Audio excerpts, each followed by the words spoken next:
20 luglio 1996.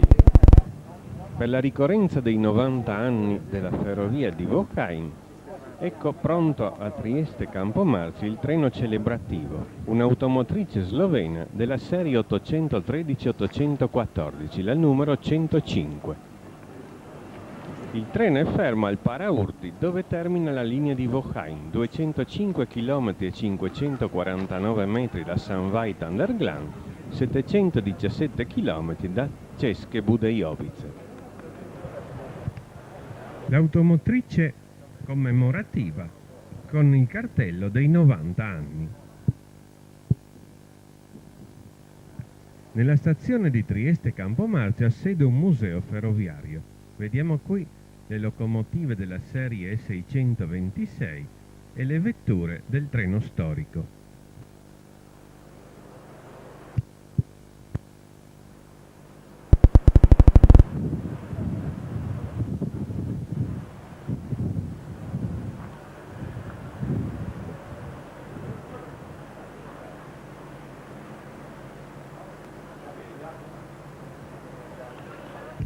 Il terzo binario della stazione è riservato ad arrivi e partenze di treni straordinari ed è anche elettrificato.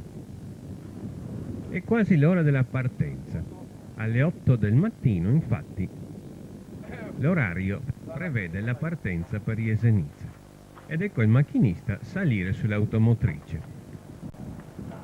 Ci si avvia da Campomarzio, l'antica Sant'Andrea. Siamo ora però un movimento di manovra. Sulla destra possiamo vedere, dopo le locomotive, un antico segnale ad ala delle ferrovie imperiali austriache, che non funziona però, è solo decorativo. In fondo vi è il segnale di partenza rosso. Non è possibile partire direttamente dalla stazione perché a causa di uno smottamento causato dal maltempo, il binario che porta direttamente alla linea di Wochein, la circonvallazione viaggiatori dello smistamento, è interrotto causa una frana del muro sovrastante. Perciò dobbiamo passare attraverso il fascio merci dello smistamento. E poiché dalla stazione viaggiatori non è previsto che si possa partire per lo smistamento, questo è un movimento di manovra. Infatti sull'automotrice è salito un manovratore per pilotare il macchinista. Vediamo ora formarsi un doppio binario. Un tempo qui si aveva a sinistra la linea di Wochein e questo binario che noi percorriamo ora, la linea della Vara-Osandra. Da destra veniva invece il binario a scartamento ridotto del trenino di Parenzo. Ecco a sinistra il segnale di partenza rosso. I due binari qui giravano, come adesso. La situazione però è solo illusoria, solo il binario di sinistra è oggi una linea ferroviaria. Il binario che stiamo percorrendo poi diventa un binario del fascio dello smistamento. Qui vi era il punto dove il trenino di Parenzo si affiancava alle due linee e poi tutte e tre assieme passavano nel trincerone fra il passeggio Sant'Andrea e la stazione merci. La linea di Wochein, la linea della Vara-Osandra e la linea di Parenzo.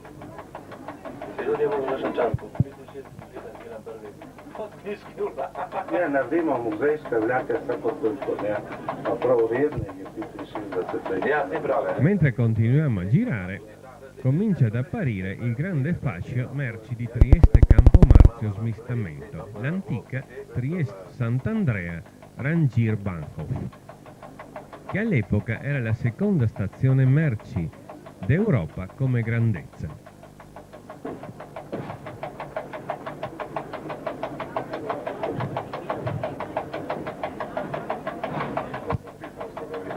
Ci avviamo ora verso il fascio dello smistamento. Nei movimenti di manovra non bisogna mai superare la velocità di 30 km l'ora. Ed ecco il fabbricato di Trieste Campomarzio smistamento, la stazione merci, che oggi è l'edificio principale della stazione poiché la stazione viaggiatori è chiusa già dal 1959.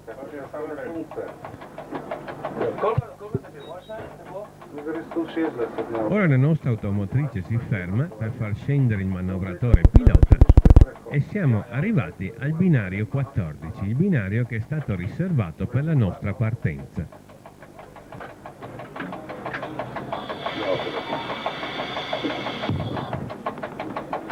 Ok, buon rifornimento. Ciao, grazie. Arrivederci. Ciao.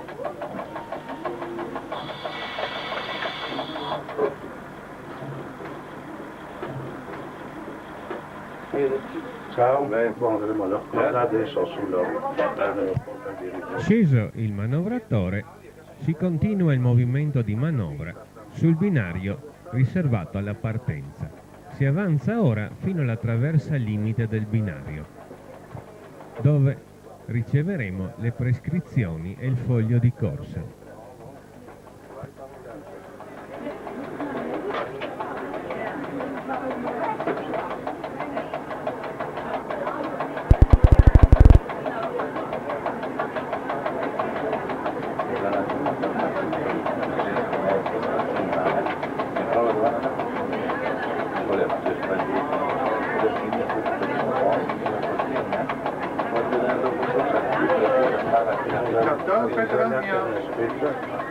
Questo è l'elenco di quei che si in sede per la frontiera. Dopo... Siamo ora quasi alla fine del binario di partenza. Comunque li cacciavi prima perché io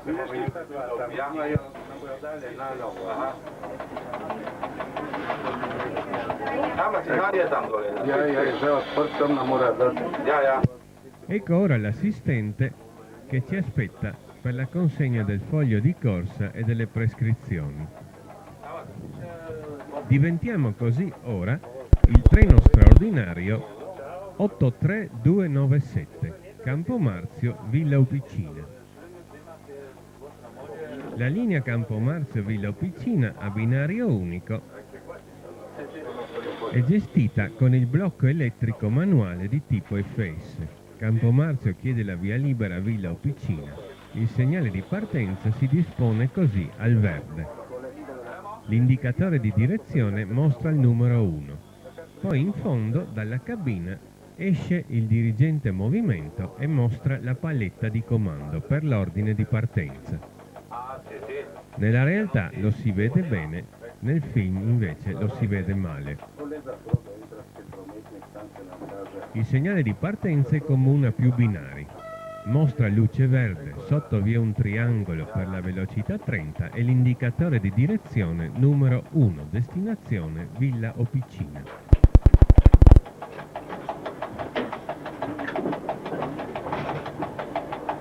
Si esce così dallo smistamento.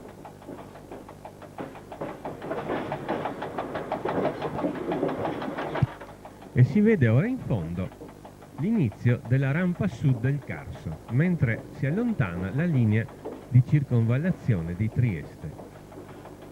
Ed ora al chilometro 204-320 imperiale 1-330 attuale inizia la rampa sud del Carso, in salita del 25 per 1000. Qui la situazione è stata modificata. Un tempo vi erano le due linee e si avevano due binari affiancati. La linea di Vocain che stiamo percorrendo e sulla nostra destra dove vi è il vuoto la linea della Varosandra per Erpelle Cosina. Ma le tue vengono bene anche con il sole. Sì, però. Siamo ora arrivati al punto dove dal 1942 al 1950 vi fu il bivio San Giacomo. Il bivio San Giacomo serviva provvisoriamente per raggiungere San Sabba, Servola e Aquilinea durante i lavori di costruzione della nuova linea alta. Inizia ora una sfilata di ponti. Si passa il ponte sulla ex via Navali di 6 metri. Un tempo vi era solo questo ponte, eccolo, che poi è stato sostituito da questo nuovo ponte, il viale Campi Elisi di 37,46 metri. Questi ponti erano sagomati a doppio binario per le due linee. Abbiamo ora una serie di ponti che nel 1982 sono stati ridotti tutti a semplice binario. Sfilano nell'ordine Poi hanno rifatto questi ponti. il ponte su via Dalviano di 15 metri, il ponte su via San Marco di 13,30 metri, il ponte su via Broletto di 10,70 metri 33 per 1000. e il ponte su via dell'Industria di 9,40 metri. Siamo così arrivati ora al chilometro 2811 dal Campo Marzio. Qui la linea di Erpelle prende la propria strada e sulla rampa che vediamo a destra, coperta di vegetazione, al 33 per 1000 si allontanava verso la Varrosandra. Noi invece passiamo sotto il colle di San Giacomo, con il 49esimo tunnel della ferrovia di Wochein, il 47esimo da Jesenice. La galleria San Giacomo, lunga 403,24 metri. La pendenza ora oscilla fra il 25 e il 27 per 1000. Tutte le gallerie che arrivavano a Tasmania.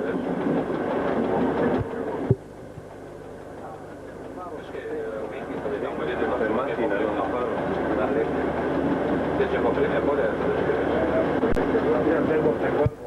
Siamo ora alti sopra la via Tesa. Ja, tako. Pa ja, ma samo zvrnat nota, veš. So ena, dva motorja, ali trije, ki niso čisti godilniki, ali pa smo tudi že Si provjerali. passa ora il ponte su via Destriero di 6 metri. Prenos za ventilator. Da lahko tudi zadosti Ed ora la linea gira attorno all'ippodromo. zadnje se merili. Veš, državni kaže, da je Ja, veš, rošlo tako. ma da no. Tisto, ki se plava po zraku, vidite, je po zraku. Edino na super slovo. Ja, ja. Napravili smo avtomatično. Neč. In ni bilo možno vleč, zamaskirati. Ci avviciniamo ora alla prima stazione della linea, stazione che è stata chiusa e abbandonata, Rozzol Montebello. Vediamo qui a sinistra le abbandonate tavole di orientamento del segnale di protezione. Rozzol Montebello è stata chiusa ad ogni servizio nel 1991. Prima, dal 1959 al 91, funzionava come stazione merci.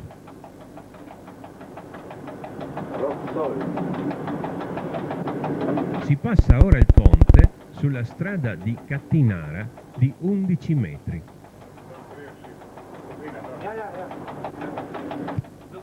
Ed eccoci nel piazzale dell'abbandonata stazione di Rozzol. A sinistra e a destra vediamo i binari di salvamento. Nel 91 vennero tagliati gli scambi e poi oggi è sparito tutto. Ed ecco a destra il vecchio fabbricato imponente della stazione di Rozzol, poi nel 23 Rozzol Montebello, dove iniziava un tempo la città. Qui siamo in orizzontale, ma poi la rampa riprende ancora dove un tempo vi era il piazzale dell'antica stazione. Si riprende a salire al 25 per 1000. E qui in questo punto vi era l'ultimo scambio di Rozzol. Ci avviciniamo alla collina sullo sfondo, la collina del Cacciatore, sopra la quale si può vedere l'orribile casermone di Melara. La nostra linea passa ora dalla valle di Rozzol alla valle di San Giovanni. Il passaggio avviene tramite un tunnel fatto a Du e perciò in tedesco un Wendetunnel, cioè la galleria di inversione.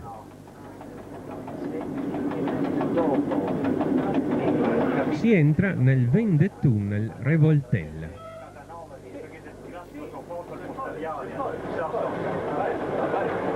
Questa galleria è lunga 1280,18 metri dal 1922.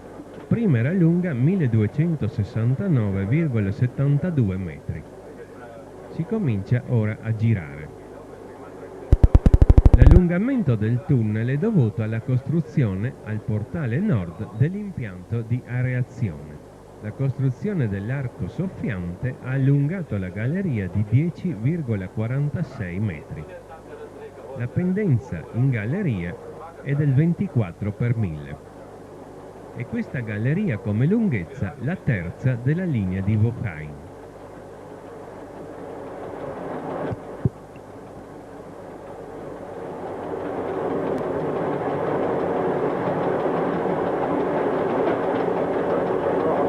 Madonna, ma tu je proha. Pa to čisto, pa mislim, dobro, da je odvojnje tisto zelenje rase, da ne špricajo, ne? Ja, samo drugače je fajn tudi.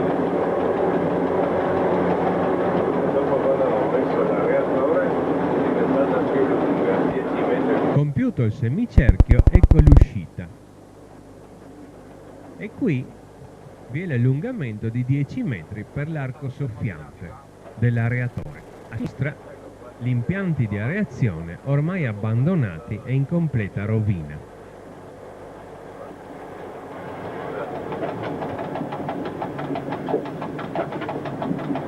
Si passa ora sopra la strada per Longera con un piccolo ponte di 3,50 metri. E siamo arrivati al piazzale della seconda stazione abbandonata, Guardiella. Qui vi era il primo scambio di Guardiella. La stazione aveva 3 binari. Nel 1959 è stata chiusa. Vediamo sulla sinistra il fabbricato abitazioni e poi più avanti in fondo il fabbricato della stazione, dove c'è ancora il nome, Guardiella.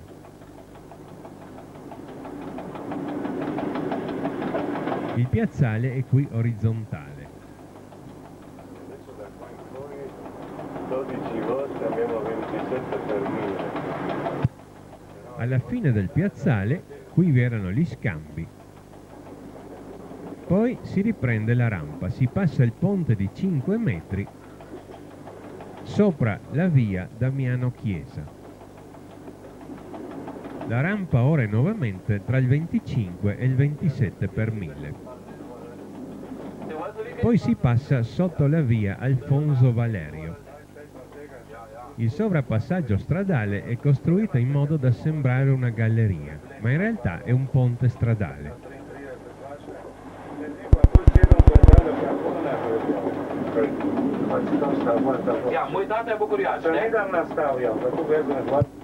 Si continua a salire serpeggiando lungo il fianco strapiombante del Carso. Sulla sinistra i viaggiatori possono vedere un panorama sempre più vasto su Trieste.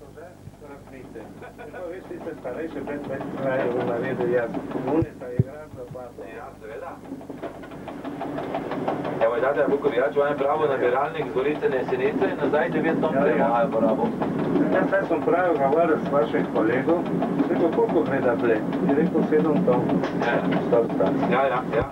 Ed ecco ora una notevole opera d'arte, la maggiore di questa rampa, il grande viadotto di Guardiella, lungo 144 metri.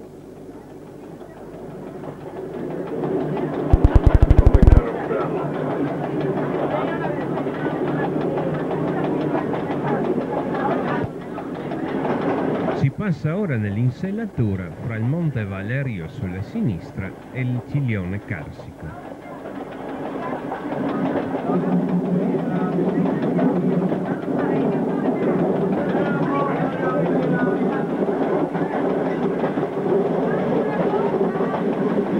Si passa sotto il Clivio Artemisio.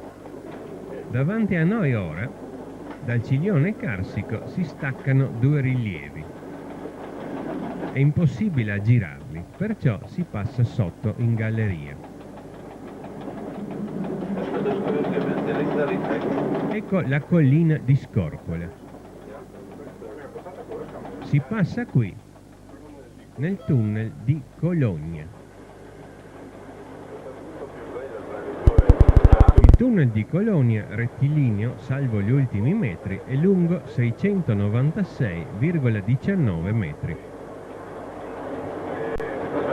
Subito dopo questo tunnel segue un altro tunnel a una distanza di soli 71 metri. La valle fra i due tunnel, brevissima, presenta un scenario quasi da montagna, sembra impossibile di essere vicini alla città. Il primo tunnel, un piccolo ponte, il casello, il secondo tunnel.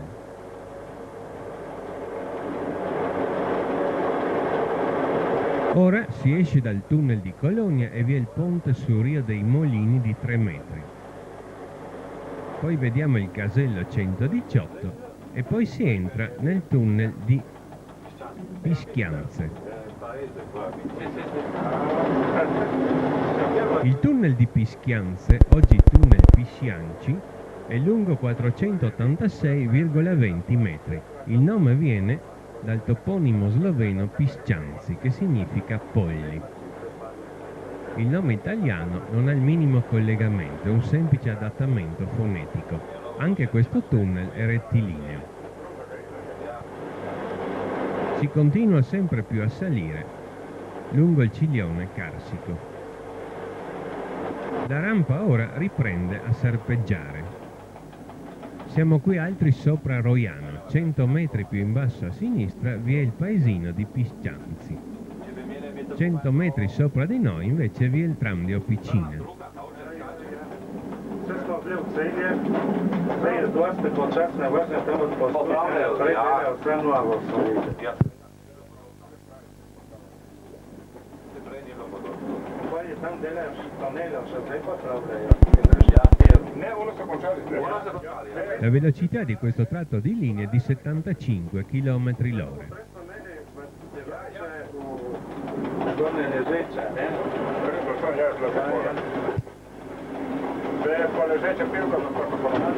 Si passa ora sotto la Scala Santa.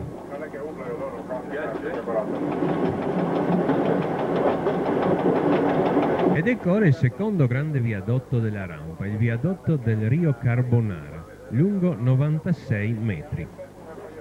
A sinistra un grandioso panorama sul golfo di Trieste, a destra invece vi è il sanatorio Santorio Santorio. Tu la puoi vedere così, ma io... Siamo qui a 3 km in linea d'aria da Campo Marzio, ma ne abbiamo già fatti 13. Si passa ora sotto la via Bonomea.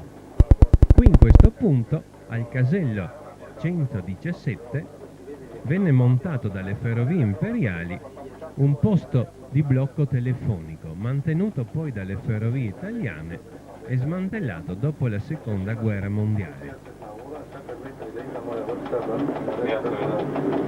Siamo ora alti sopra Barcola. In basso si vede il viadotto di Barcola della ferrovia Vienna-Trieste, la Sidban, la ferrovia dell'Arciduca Giovanni di Carlo Ghega.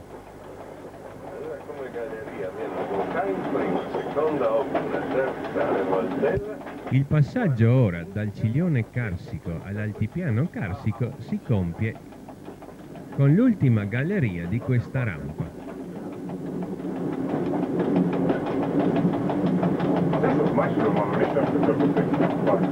Si entra ora nel tunnel di Opicina, lungo 1053,55 metri. Questo tunnel attraversa una grotta. La grotta venne superata tramite la costruzione di un terrapieno per il binario e di una volta artificiale per il tunnel. È possibile accedere alla grotta da una piccola apertura. Eccoci ora sul tratto rettilineo. E qui ora, dopo la nicchia 7, a destra vi è l'entrata della grotta.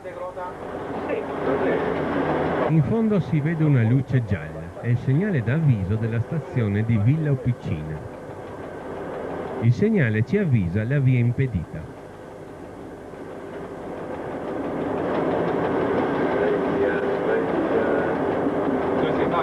sad neprevidno i pred segnalem. Uno stavlja preko postaje, segnalom scambi. Il segnale persiste sempre ad avviso di via impedita. Dobbiamo aspettarci il rosso. Come si vedrà poi, si tratta soltanto di un'intempestiva apertura dei segnali da parte del dirigente movimento. All'uscita della galleria, qui vi era l'impianto di areazione del 1922, che però si inseriva lateralmente da sinistra, perciò la lunghezza originaria non è mutata. Siamo ora qui al 27,31 per 1000, in questa trincea, e questo è il punto di massima pendenza dell'intero percorso fra San Veit an der Glan e Trieste. Ed ecco le 7 tavole di orientamento del segnale di protezione di Villa Officina. Siamo arrivati alla fine della rampa sud del Carso, il chilometro 196,54, oggi 14,774. Mentre rallentiamo, finisce la rampa dopo 13 km e 323 metri.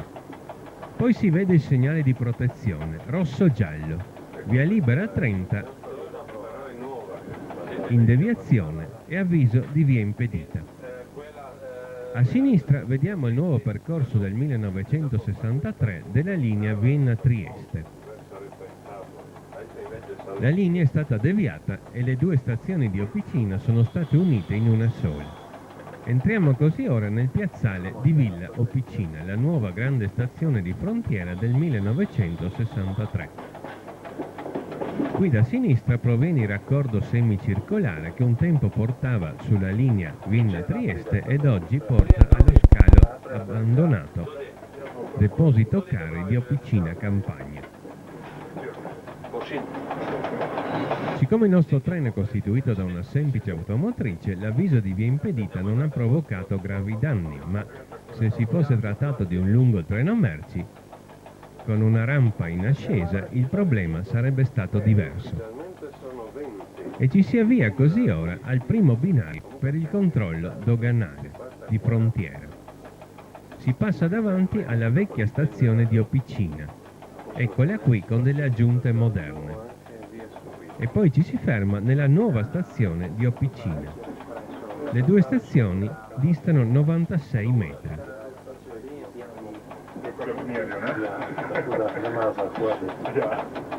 Officina nel corso della sua storia ha mutato varie volte nomi, da Opcine Stadtbahnhof a Officina, a Villa Officina, a Poggio Reale del Carso e nuovamente a Villa Officina.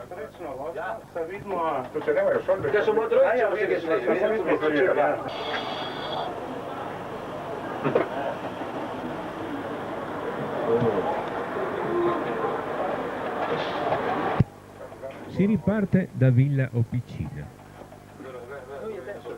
Ora l'esercizio è alle ferrovie slovene e siamo diventati il treno straordinario 10221.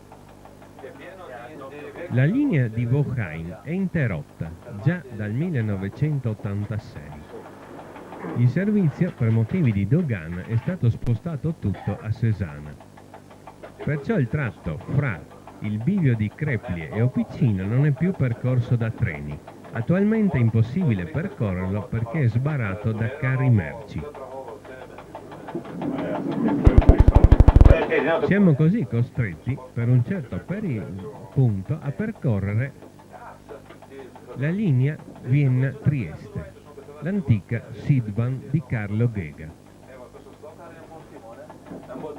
Procedendo dritti si andrebbe sulla Wocheiner Bahn, invece ora si piega a destra sulla Sidbahn.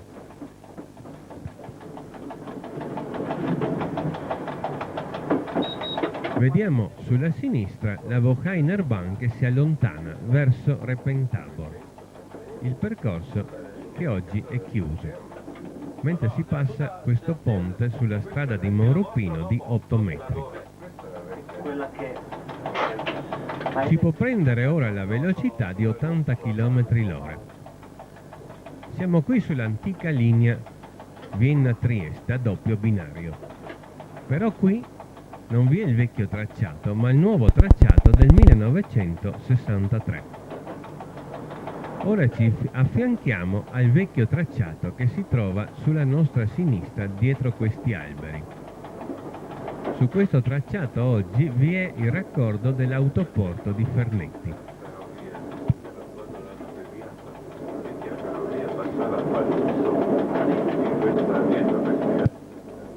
La linea è esercitata con il blocco elettrico manuale tipo FS, anche se l'esercizio è sloveno.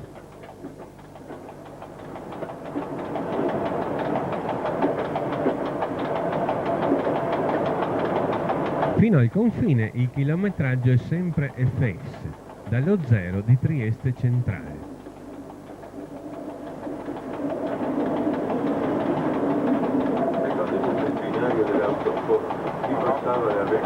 Il binario dell'autoporto è sulla nostra sinistra. Ed ora siamo nella zona dell'autoporto.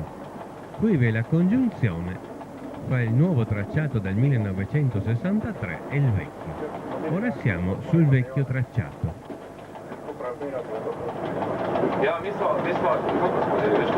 Esatto, nell'ufficio ispettorale delle targhe Si passa ora sotto la strada Opicina-Sesana e poi sotto la nuova autostrada. Ci si avvia sul fianco del Monte dei Pini.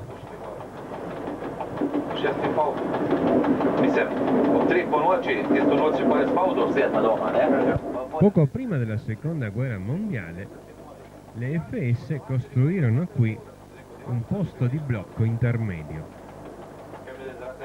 Fra un po' vedremo il rudere di questo blocco abbandonato.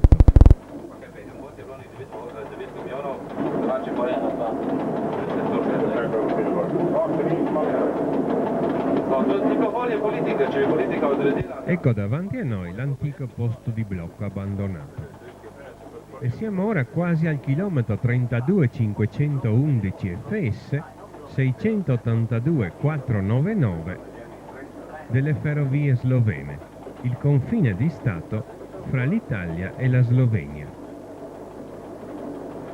Chilometro 545,467 della Sidban.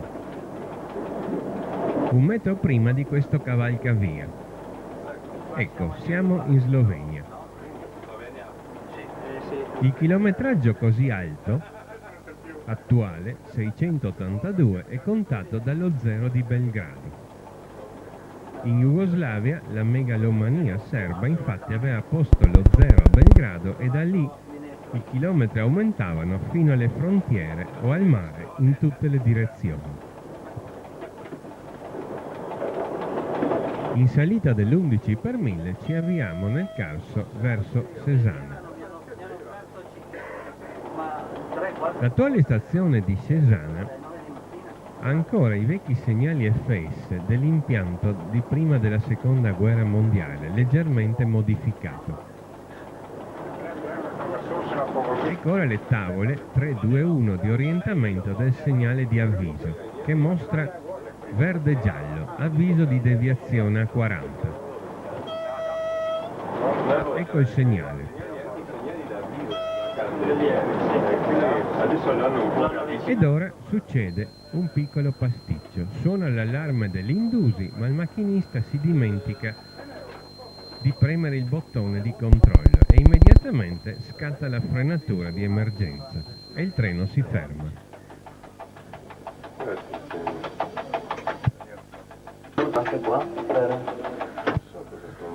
Poiché il nostro treno è costituito da un'automotrice, l'arresto non è brusco ed è anche facile ripartire subito. L'Indusi funziona così. Quando il magnete del treno passa sopra il magnete del binario e il segnale mostra una posizione restrittiva, se il macchinista non aziona entro 4 secondi il tasto di controllo, scatta subito la frenatura di emergenza. Si riparte e ci si avvia verso Cesana. Il segnale di protezione alla fine di questo rettilineo mostra verde-giallo, velocità 40 in deviazione. Non vi è l'avviso del segnale di partenza perché tutti i treni hanno l'obbligo di fermata nella stazione. Ecco il segnale di protezione che, come si vede, è chiaramente di origine FS. Però oggi il segnale è stato modificato e non mostra i medesimi colori che mostrava invece un tempo. Nuovamente suona l'Indusi, ma questa volta il macchinista aziona subito il tasto di controllo, anche se l'allarme persiste per un certo tempo.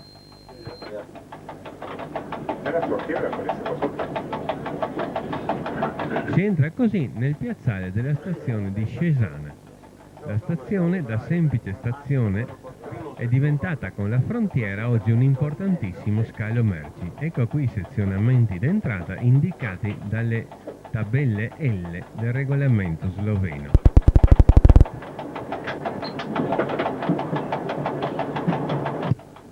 Nell'attuale situazione del piazzale, dai primi 3 binari è impossibile partire verso la linea di Wochheim.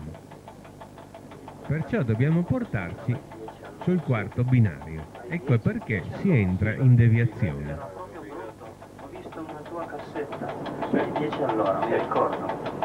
Ed ecco ora le deviate. Vediamo sulla destra il grande piazzale di Cesana, 26 binari per il traffico merci.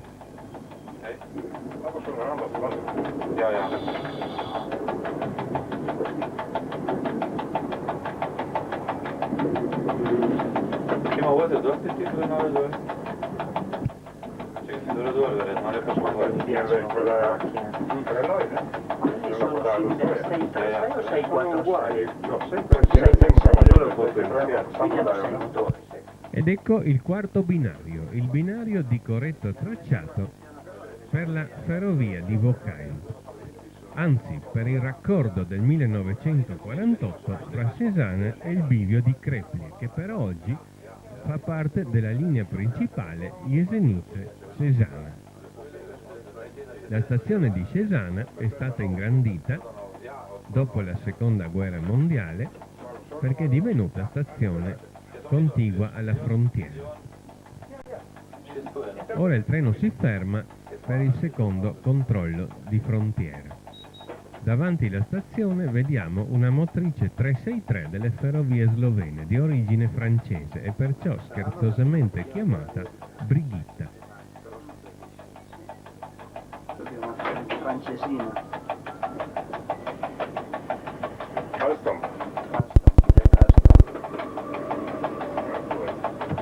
E il nostro treno straordinario 10221 si ferma così ora in stazione di Cesana. Unica, quindi cos'è quella bestia di locomotiva? È la stessa di prima nel vecchio. Una motrice 342 delle ferrovie slovene ci è venuta accanto.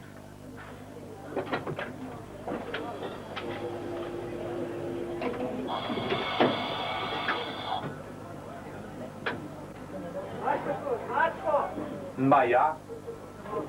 Bo poszło. Si riparte da Cesana. Siamo ora divenuti il treno straordinario 34208 Cesana Nova Gorica. Si parte in corretto tracciato. In fondo sulla destra il segnale di partenza per la diramazione verso Kreplie mostra 2 luci verdi e questo è un segnale non propriamente regolamentare, ma comunque serve per dare l'indicazione della direzione. A sinistra si allontana la Sidban verso Lubiana. Noi invece percorriamo ora il raccordo Cesana-Kreplie. Sì, ufficialmente. No, fermiamo. Sì. No, è per questione del... Finisce ora l'elettrificazione. In alto vi è il segnale di halt per le locomotive elettriche e poi termina la linea aerea.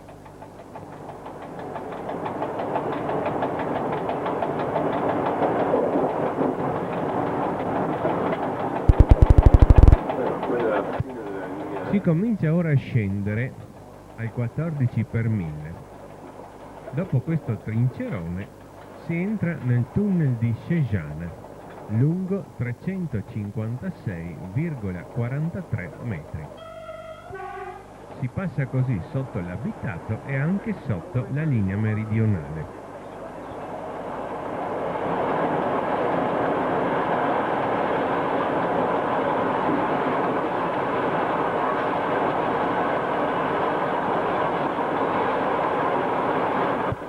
Allo sbocco del tunnel la linea ora è deviata.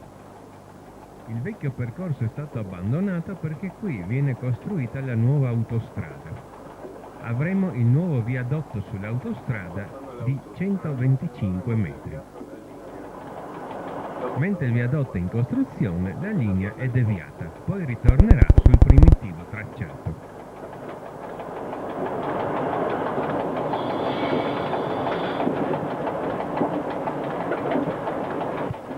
Si scende con pendenza oscillante fra il 10 e il 15 per 1000, velocità 70 km/h.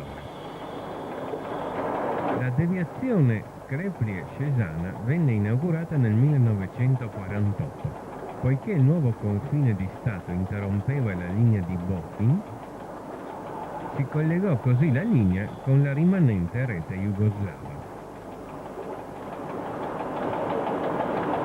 E poiché la vecchia linea di Bochum sconfinava, la linea principale divenne diramazione e questa, che è una diramazione, divenne proseguimento della linea principale. Così da allora non si ha più la linea Jesenice-Trieste, ma la linea Jesenice-Cézanne. E questa, anche se è una diramazione, in realtà è la linea principale.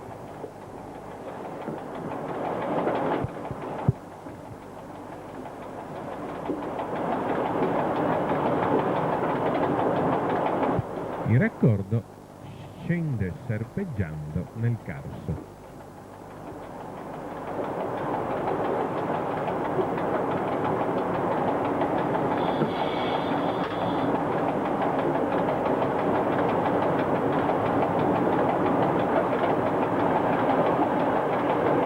Sul tratto che non percorriamo vi sono due tunnel, quello di Reppentabor,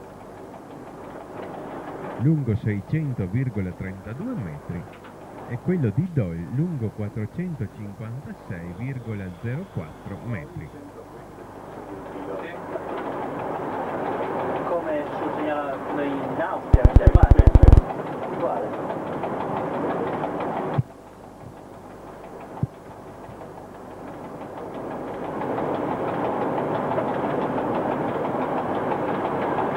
Poi ti blocca c'è su questo tratto il telefono.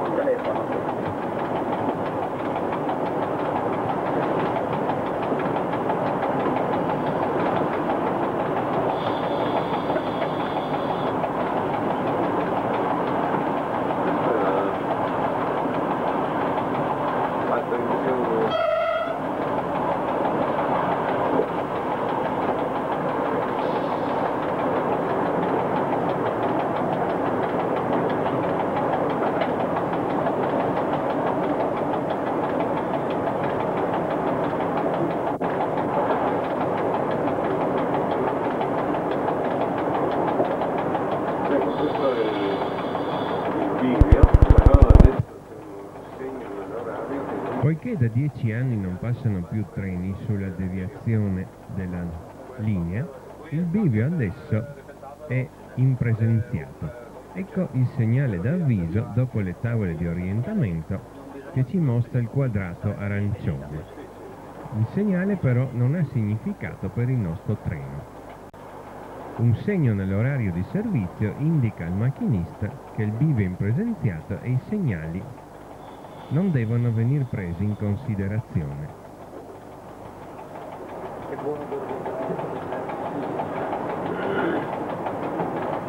Il tratto Crépy-Opicina attualmente è anche interrotto perché vi sono ricoverati carri merci delle antiche ferrovie jugoslave che devono venire restituiti alla Serbia. In attesa del loro destino sono stati messi lì. Ecco il segnale di protezione in posizione di via impedita che per il nostro treno non ha significato. Ed ecco di nuovo il tracciato della linea di Wochheim, bloccata dai carri. Ed ecco il nuovo bivio, Kreplie-Zepisce. Un tempo in deviata ed ora tracciato corretto, coincidente con la fermata di Kreplie. Siamo ora nuovamente sulla linea di Wochheim. Kreplie-Zepisce è al chilometro 183592 attuale 122,834. Si passa ora l'antico incrocio con la Feldbahn Kreplie-Verladestelle-Britov del tempo di guerra. Si vedono a destra e a sinistra gli innesti del ponte dell'antica linea a scartamento ridotto. Eccoli qui. Durante la prima guerra mondiale vennero costruite qui delle linee militari a scartamento ridotto e una di queste passava sopra la linea di Wochheim. Il posto di scarico militare era Kreplie-Verladestelle, all'altezza del casello 111, al chilometro 182-151, oggi 121-390. L'antico piazzale militare è oggi una vigna. Alla fine del piazzale vi è ancora il paraurti corazzato dei binari deviati. Ecco il casello 111 e qui, ora, in questo punto, qui, ecco, vi era lo scambio che andava a sinistra nel piazzale e poi vi è il paraurti corazzato. Ecco intanto un altro segnale di avviso annullato con la croce. E questo è l'avviso della stazione di Dutovlie. Dutovlie è stata disabilitata al servizio nel 1993.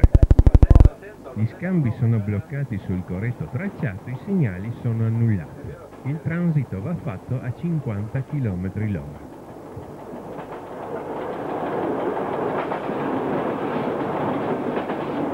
Questo invece è annullato questo segnale perché hanno chiuso, è diventata fermata. Ecco il segnale di protezione annullato. E siamo ora all'antica stazione Dutovlie-Skopo, poi con l'Italia Dutogliano-Skopje. Siamo qui in una zona praticamente pianeggiante, la traversata carsica. Ecco Dutovlie, che anche qui durante la guerra era capolinea di linee militari. La linea che veniva da Kreplie-Verladestelle e poi proseguiva per Goriansko e la linea a scartamento normale per Kostanjevice. Si transita per Dutovlie. Poi, passato l'ultimo scambio, si riporta la velocità da 50 a 70. Abbiamo ora una lieve pendenza del 10 per 1000.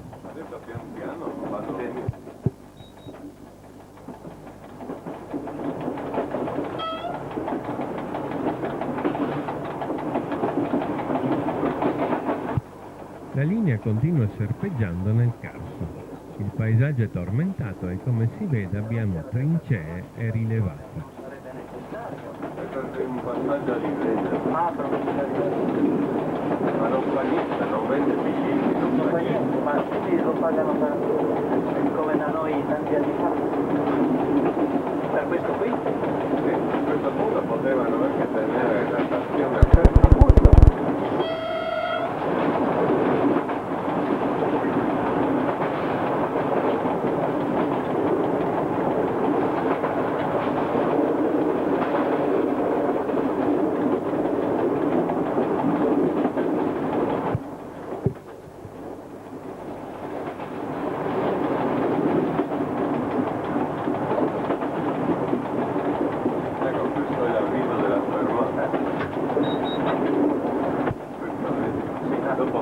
Ecco una tabella bianca con 3 strisce nere che ci avvisa una fermata.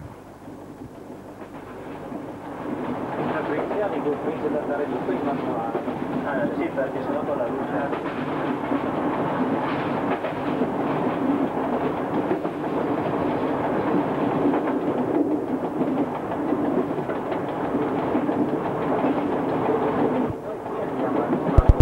Siamo ora ad un tratto praticamente orizzontale e qui vi è dal 1956 la fermata di Copriva, all'attuale chilometro 117,395. Poi si comincia a salire al 10 per 1000 e si percorre il più lungo rilevato dell'intera linea di Vauquhain, 691 metri. La velocità è ora 65 km l'ora. E poi alla fine di questo rilevato, dai 40 Dopo la seconda guerra mondiale, Gorizia rimase in Italia. In Jugoslavia non vi era città, perciò si decise di costruire una nuova città, Nuova Gorizia, Nova Gorica. Le pietre per i principali edifici, fra cui il municipio, sono state prese da una cava che si trovava qui. La cava venne raccordata con la ferrovia tramite uno scambio. Qui, con quel telefono, qui. Lo scambio era qui, ecco, dove vi è questo telefono sulla sinistra. Qui vi era la diramazione per la cava, al chilometro attuale 116,295 e si arriva ora ad un tratto di più di 1 chilometro perfettamente orizzontale, a 280,63 metri sul livello del mare. E questo il primo culmine carsico della linea. Il secondo culmine invece, che si trova fra Repentabore e Officina, è oggi sul tratto interrotto. Questo culmine si trova alla progressiva 176030 imperiale e attuale 115,272.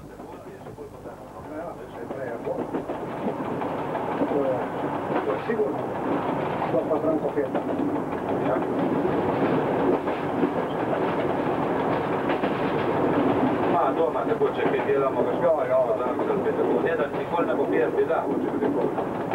Da bi že prišli. Ne, tega pa ne. Zato Hrvatska nabijamo. Kakšen žur? Ecco le tavole di orientamento dell'avviso di Staniel. Finisce qui ora il tratto orizzontale e si scende al 2 per 1000. Il segnale d'avviso verde ci avvisa via libera.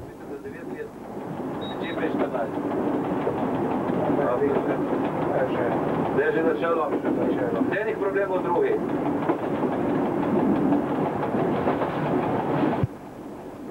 I segnali di Staniel erano meccanici e sono stati sostituiti nel 1995.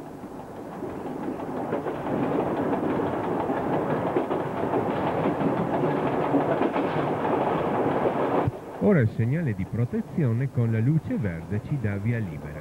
La stazione non ha il segnale di partenza. Ecco il segnale di protezione.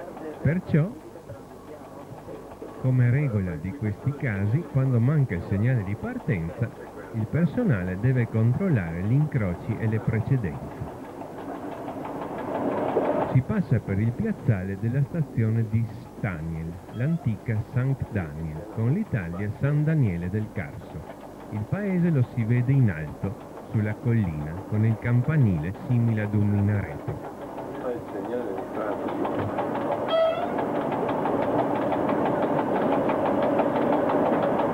Alla fine del piazzale comincia la rampa nord del Carso. Bellissimo per un paese. Questo è il paese di... Ecco l'inizio della rampa nord del Carso. Ora si scende e si entra nel tunnel di Staniel, lungo 532,06 metri. In questo tunnel abbiamo la massima pendenza della rampa nord, 26,75 per 1000.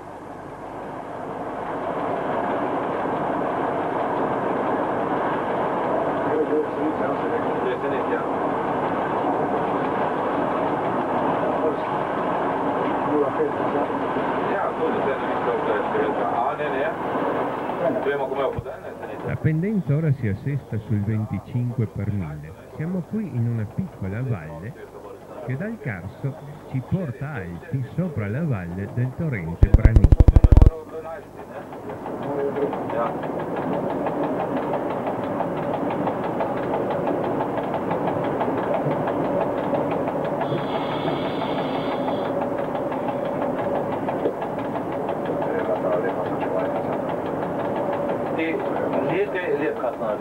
I povem, da sem videl tako bajto, dobro, zdaj Viktorov pa tako, že gorma drugače.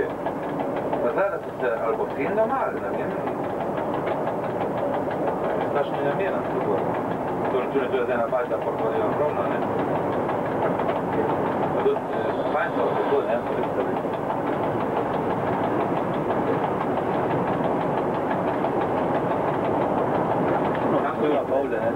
Tam bi bomo mogli, že tako smo se kreali, ma te imaš nekaj vpliva? Ma molto, vino per fare da me, Si esce ora da questa valletta con questo tunnel, il tunnel Branicca, lungo 170,38 metri.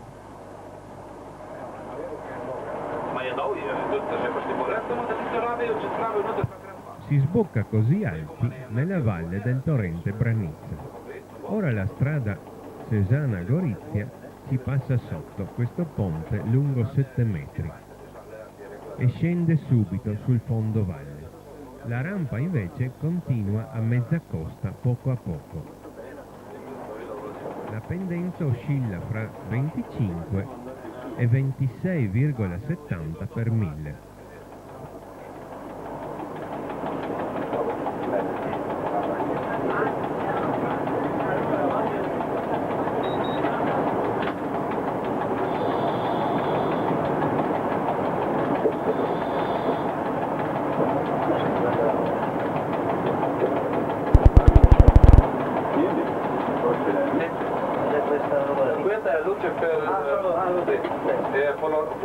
Ecco ora il casello 104, sotto l'Austria posto di blocco telefonico. Rimase tale anche sotto l'Italia e dopo la seconda guerra mondiale tutto è stato disabilitato. Mrzli žleb. Si chiamava mrzli žleb.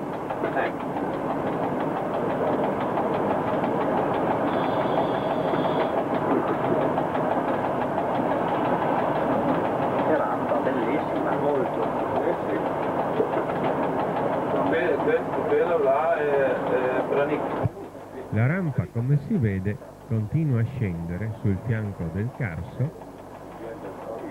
Vi sono dei grandi muri di sostegno, come qui.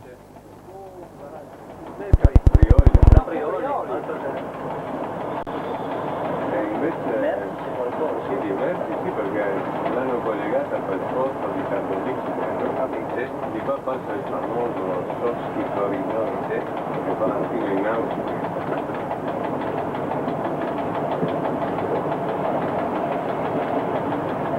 Lungo questa rampa vi era una stazione, la stazione di Branicca. Anche questa è stata disabilitata nel 1993 e trasformata in semplice fermata. Gli scambi sono bloccati e i segnali sono annullati. Ecco ora le tavole di orientamento del segnale di avviso. Il segnale è annullato con la croce. Quello è un bellissimo castello. Non si vede allora. Dopo il segnale si entra nel tunnel Branicca II di 198,67 metri.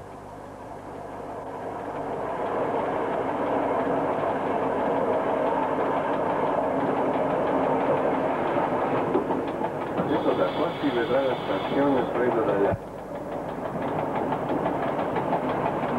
Subito dopo ecco il tunnel Branicca I di 119,14 metri. Si passa qui sotto il castello dei conti di Reichenberg e la linea, dopo un grande rilevato, passa il viadotto Reichenberg di 65 metri. Ecco il segnale di protezione annullato. Dopo il viadotto Reichenberg un altro rilevato e si transita a 50 km/h per via degli scambi nella stazione disabilitata di Branicca. La stazione si chiamava Reichenberg Poi sotto l'Italia divenne Rifenberga e poi Castel Rifenbergo, con la Jugoslavia Branik. L'edificio, come si vede, è moderno. Dopo la seconda guerra mondiale è stato ricostruito, infatti durante la guerra venne distrutto dai partigiani.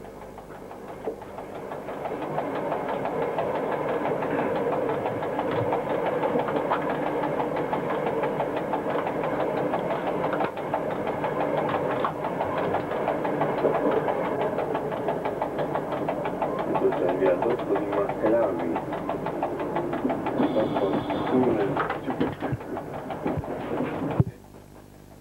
Subito fuori del piazzale riprende la rampa al 26 per 1000. Abbiamo qui il viadotto Maclavi di 42 metri, che ci porta direttamente nel tunnel di Ciuc, oggi tunnel Cuc, lungo 170 metri.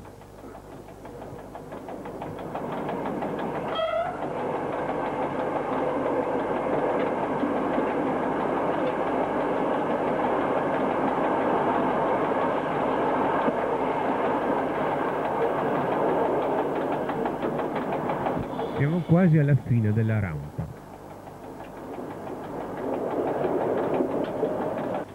Sergio Birsa, il primo macchinista che porta un treno da Trieste a Jesenice dal 1918.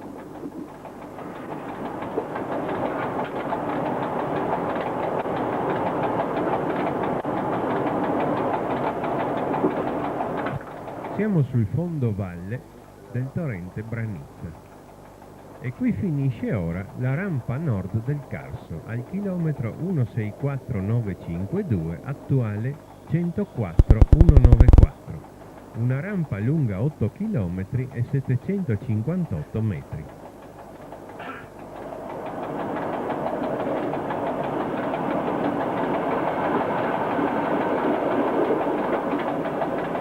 Qui ora si allontanava sulla destra durante la prima guerra mondiale il raccordo militare per la linea di Aidovšina. Siamo ora al casello numero 100, divenuto nel 1948 la fermata di Stesche. Qui sotto l'Italia venne attivato un posto di blocco telefonico.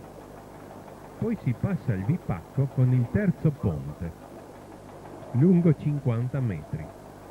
Siamo ora nella valle del Vipacco, in sloveno la Vipava.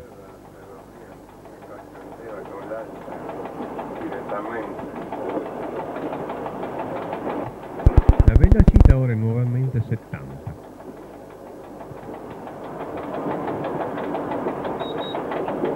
La pendenza qui è sul 2 per 1000, praticamente pianeggiante.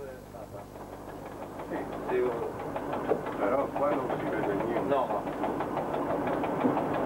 Di là si vede, là si Patturio.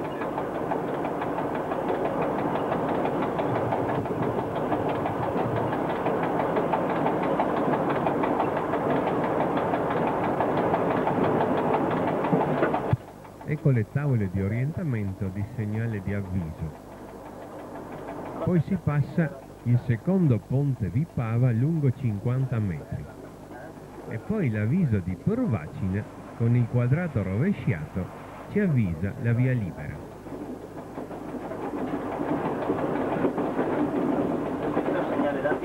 Si entra ora nel tunnel di Tabor, lungo 155,06 metri.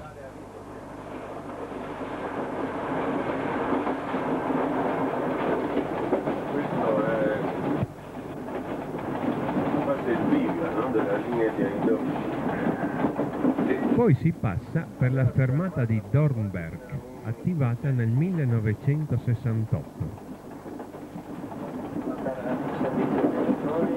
No, facciamo le stesse fermate dei treni di una volta. E dopo questo ponte di 8 metri, ecco il segnale di protezione di Porvacina che ci dà via libera. Abbiamo qui il bivio della linea che proviene da Aidovšina. Il vecchio bivio però si trovava qui, 70 metri prima dell'attuale nuovo bivio. Si passa ora il ponte primo del Vipava lungo 50 metri e si entra nel piazzale della stazione di Prvacina, che ai tempi dell'Italia si chiamò Prevacina Gradiscuta. La linea di Vokhain qui confluiva nella linea privata della Vipaker Talban, la ferrovia Gorizia-Aidovšina.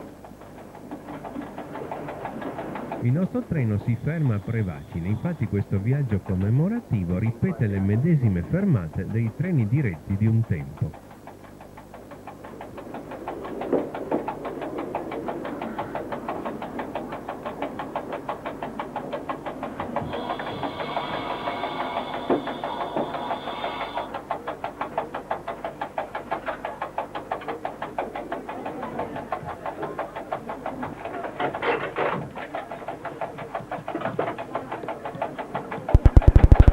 Durante la Prima Guerra Mondiale la stazione venne ingrandita con il piazzale a sinistra, posto a una quota più bassa, definito il piazzale militare.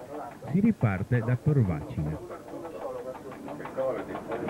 La società privata di Aidovšina cedette l'esercizio alla Sidban, la SB. Però con l'attivazione della ferrovia di Vokhain passò l'esercizio allo Stato e quindi al compartimento di Trieste. Comunque dal bivio fino al bivio di Gorizia San Pietro le ferrovie imperiali dovevano pagare un pedaggio per l'uso dei binari alla società privata. L'Italia poi qui raddoppiò il binario. Il tratto Prevacina-Valvociana venne raddoppiato nel 1929. Si vede ancora dall'ampia sede che a sinistra vi era un altro binario. Questi lavori di raddoppio avevano uno scopo militare, il traffico infatti era molto scarso ed era praticamente inutile avere due binari. Siamo ora in un tratto praticamente pianeggiante. La velocità è 80 km/h. Come vedi anche quella volta, no?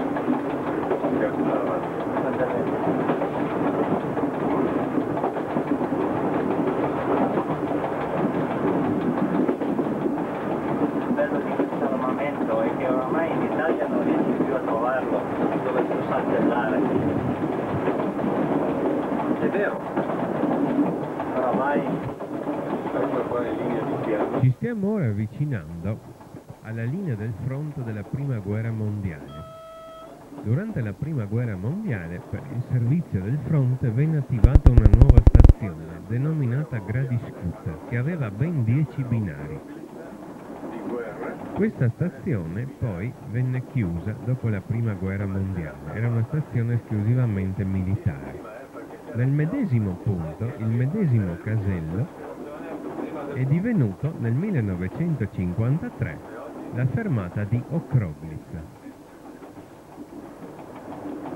Ecco la tabella che ci avvisa la fermata.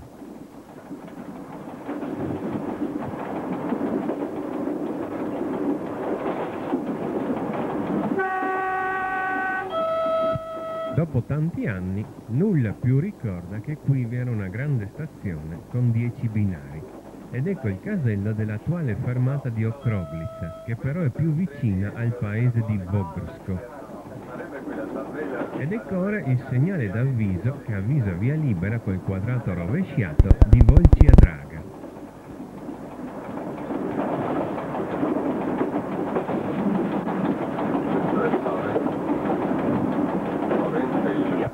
Si passa ora un ponte in ferro di 7 metri e poi il ponte sul torrente Liak di 22 metri. 5 milioni cubi di acqua. Ed ecco ora il segnale di protezione di Volčija Draga, via libera. No, per quando è... Tu sa come si dice? Volčija Draga significa Valle dei Lupi. L'Italia cambiò il nome in Valvociana, che non ha il minimo collegamento.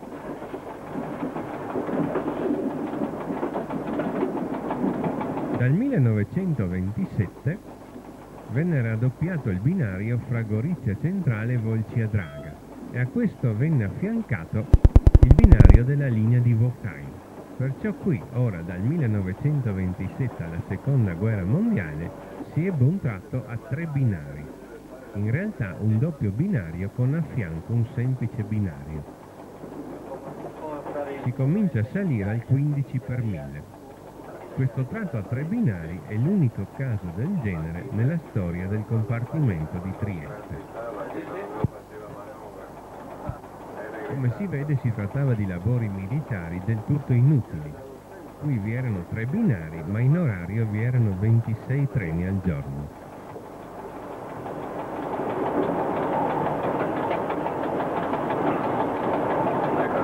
Questi lavori vennero anche fatti per eliminare il triangolo con i bivi a Gorizia e San Pietro. Prima infatti vi era il bivio del chilometro 4399 della linea locale, poi divenuto con l'Italia bivio meridionale, e l'altro bivio, il bivio nord. Questi bivi erano comandati dalla fermata di Gorizia San Pietro. Si passa ora un ponte di 7 metri sopra la strada Aidoscina Gorizia. Un giorno arriverà da sì.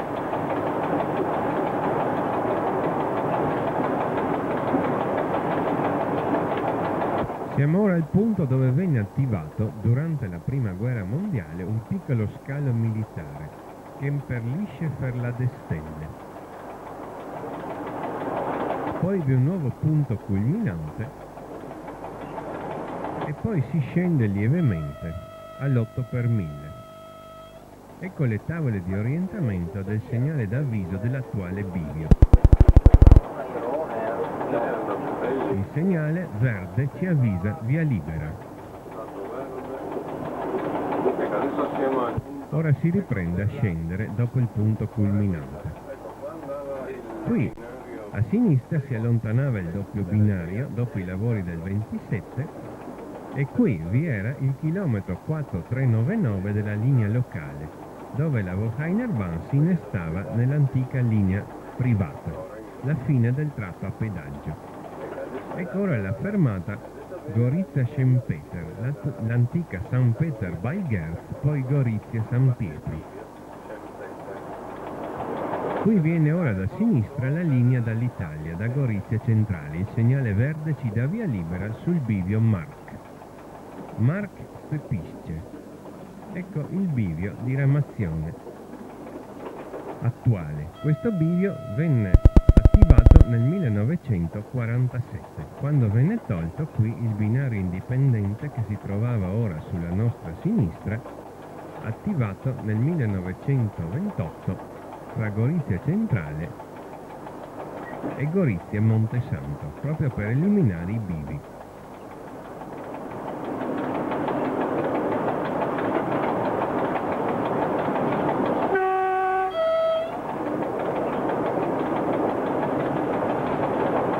Adesso da sinistra viene il confine di Stato. Ora ci si accosta al confine di Stato, che qui è stato tracciato seguendo il percorso ferroviario. Da qui in poi il confine si trova sulla nostra sinistra a pochi metri. Intanto si accende la luce lampeggiante di controllo di un passaggio a livello. Si passa questo ponte di 5 metri, poi si passa sopra il valico della Casa Rossa con questo ponte di 10 metri. Ed ecco ora il segnale di avviso di Nuova Gorizia. Verde lampeggiante, avviso di deviazione, con il numero 2, deviazione a 20.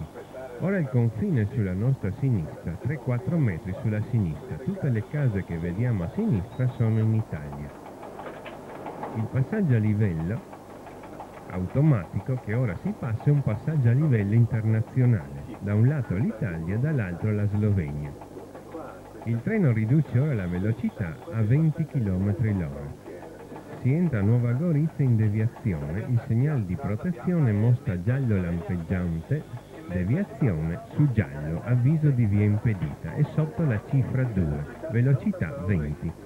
Le case che vediamo a sinistra sono in Italia. Ed ecco qua i due tunnel della Castagnevista.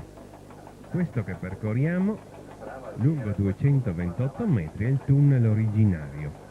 L'altro parallelo venne invece attivato con la costruzione del binario indipendente fra le due stazioni di Gorizia ed oggi è un transito pedonale. Se fare il corso in prima fila, cosa pago questo treno per stare in corridoio? Ed eccoci ora nel piazzale della grande stazione, l'antica Gerd Stadtbahnhof, poi con l'Italia prima Gorizia Nord e poi Gorizia Monte Santo e oggi Nuova Gorizia. Il nostro treno si porta in deviazione a 20 sul primo binario. sempre in là o in là? No, non si cambia avanti. Come treno straordinario 34208 Cesana Nova Gorizia finisce così questa prima parte del viaggio, la traversata del Carso. Facciamo il programma di tutto. Sì, questo è quello che vende le casette ufficiali della SR lì, no, quello ma freddi là del ETR.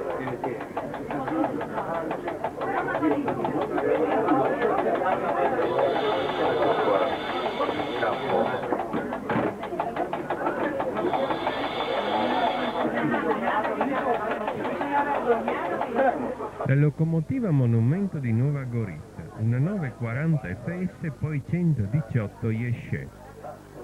Questa locomotiva ha viaggiato tutta la vita sulla linea di Bochum, nel tratto italiano fra Trieste e Piedicolle, fra le due guerre mondiali e poi fra Jesenice e Cesana dopo la seconda guerra mondiale. Ed ora è qui come monumento. Si riparte da Nuova Gorizia. Siamo ora il treno straordinario 34210, Nuova Gorizia Jesenice.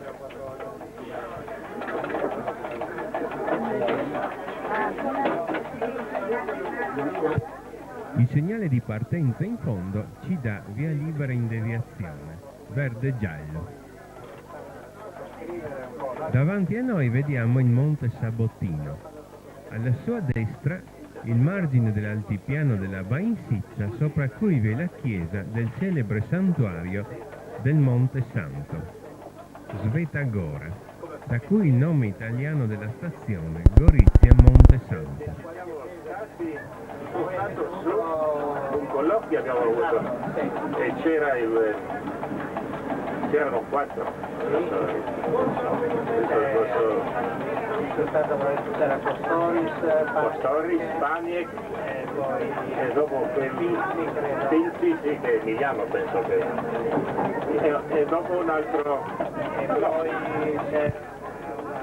Ecco ora la deviata e si ritorna sul binario di corsa.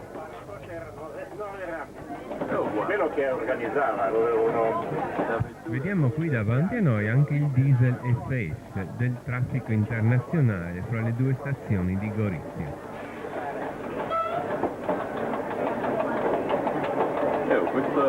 Ed ecco qui il segnale di partenza. Verde-giallo.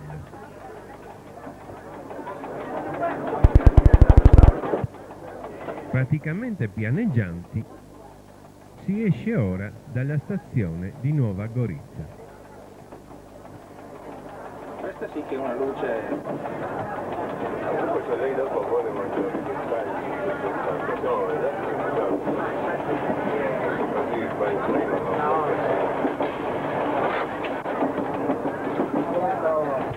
Si passa questo ponte di 12,30 metri, poi vi è ancora questo scambio con un binario industriale e siamo ora fuori dalla stazione. La linea rimane però pianeggiante. Per tutta la valle dell'Isonzo il percorso, anche se tortuoso, dal punto di vista altimetrico è molto favorevole. La tabella ci annuncia ora una fermata. Dopo il nuovo confine della Seconda Guerra Mondiale, Nuova Gorizia non esisteva, perciò, mentre la si costruiva, gli uffici amministrativi vennero messi nella frazione di Solkan. Così dal 1948 venne attivata la nuova fermata di Solkan.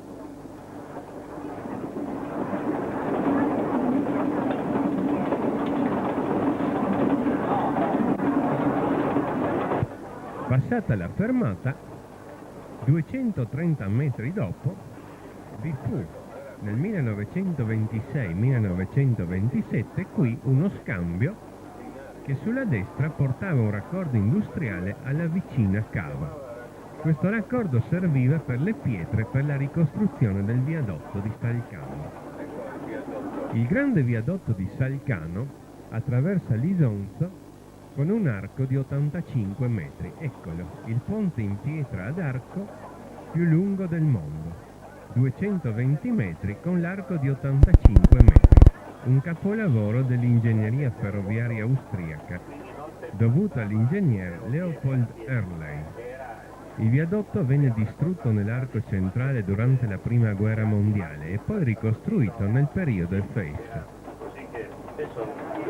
Ed ora abbiamo cambiato il lato lungo l'Isonzo e si costeggia il monte Sabottino, mentre davanti a noi vi è il monte Santo. E questa è la zona dove si svolsero le terribili battaglie dell'Isonzo durante la Prima Guerra Mondiale. Dal monte Sabottino spesso cadono delle frane, perciò è stato attivato un sistema di sicurezza. Vediamo ogni tanto dei pali con una luce. Questa luce viene attivata in caso di allarme. Al di sopra di noi vi sono dei fili elettrici. Se cade un sasso e si spezzano i fili, si attivano queste luci ed entrano in azione degli allarmi. In questo caso il treno deve fermarsi subito. Si costeggia l'Isonzo. Siamo qui ora nella bellissima valle dell'Isonzo.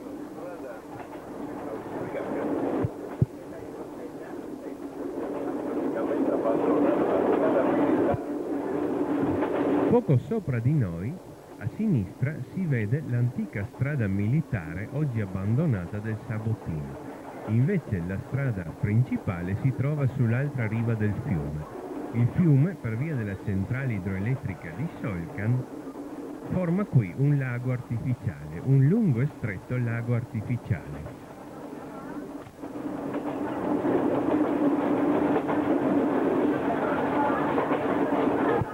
A causa della distanza molto lunga fra le due stazioni di Gorizia e di Plava, venne costruito a metà un posto di incrocio. Questa stazione di incrocio venne chiamata San Mauro. Il nome era San Mauro BA, cioè Betriebsausweiche. Poi con l'Italia solo San Mauro e poi Schentmawer. Nel 1968 questa stazione è stata chiusa e trasformata in fermata. Non tutti i treni però si fermano. D'altronde non vi è paese. Il paese di San Mauro si trova a sinistra, al di là del monte Sabottino. Il nome perciò è solo fittizio.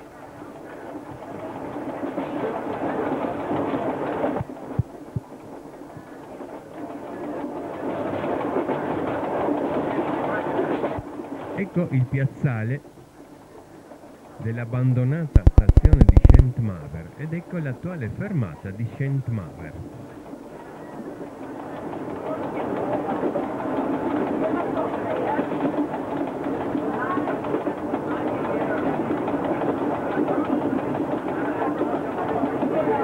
E qui finiva il piazzale della stazione. Sempre pianeggianti si continua lungo la valle dell'Isonzo.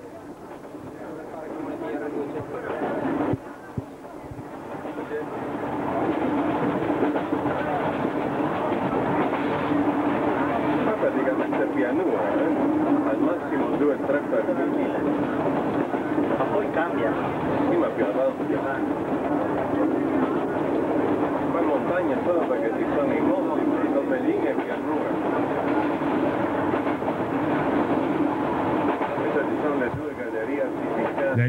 molto tortuosa, le curve sono in genere sui 250 metri di raggio, però dal punto di vista altimetrico in questo tratto siamo praticamente all'orizzontale quasi costante.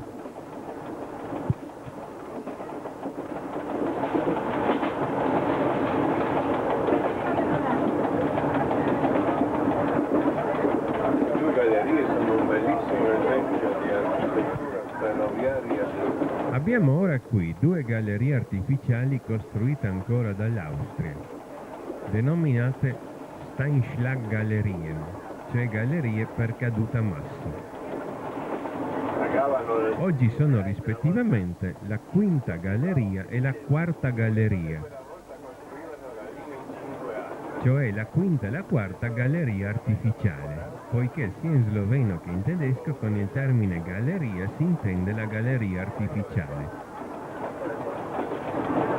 Ecco la quinta galleria di 82,35 metri con le classiche finestre, subito seguita dalla quarta galleria di 142,83 metri, anche questa con le finestre.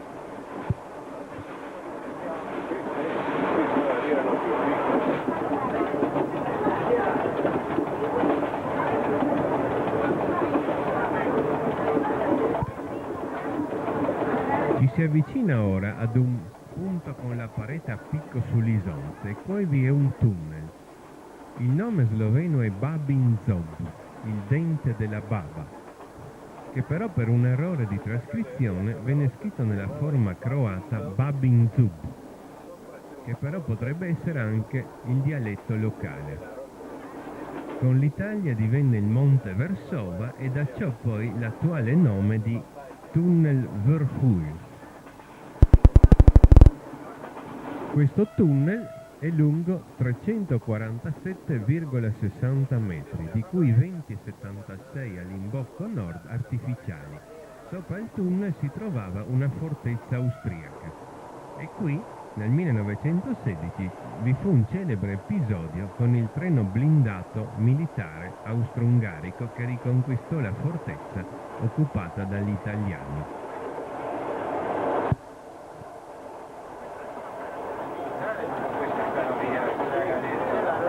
Siamo ora in lieve salita del 4 per 1000. Quando gli italiani hanno occupato tutta la valle, quindi adesso le pendici dall'altra parte, gli si aveva dimenticato, non aveva pensato a bloccare la ferrovia, perché non so, fine Anche il successivo tunnel ha cambiato nome. Il paese soprastante è Prilescie, per errore scritto Prelessie dall'Austria. Poi l'Italia l'ha mutato in Plava e da ciò l'odierno Plave. Il tunnel Plave è lungo 450,50 metri. Gli ultimi 6 metri lato nord sono artificiali.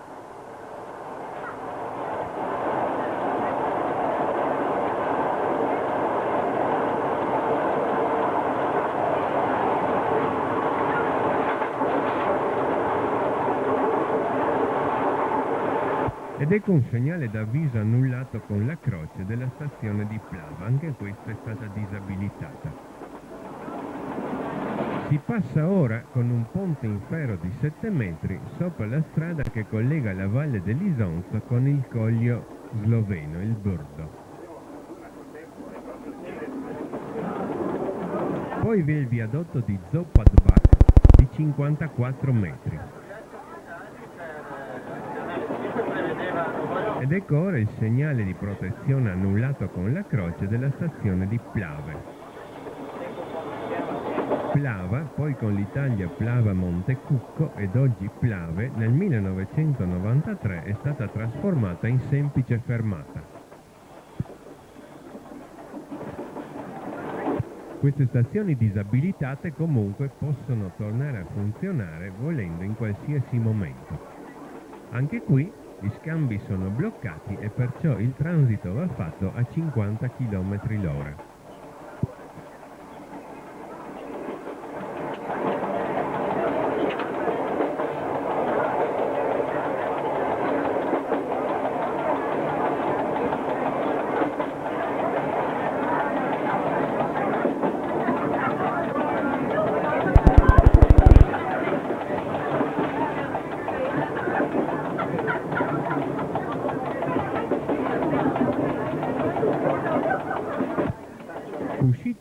stazione di Plave si continua in lieve salita del 4 per 1000.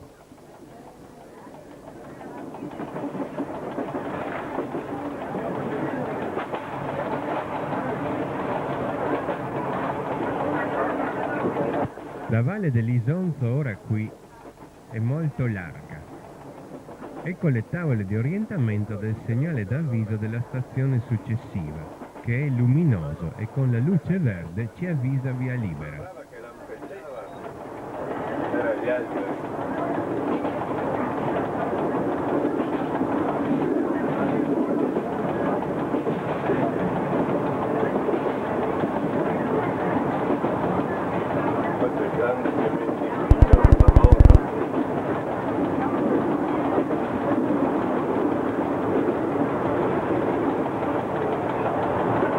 Un ponte in ferro di 4 metri.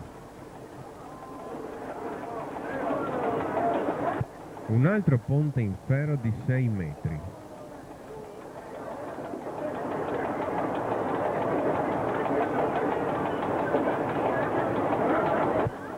Ed ora il segnale di protezione di Hanhovo con la luce verde ci dà via libera con avviso di via libera per il transito.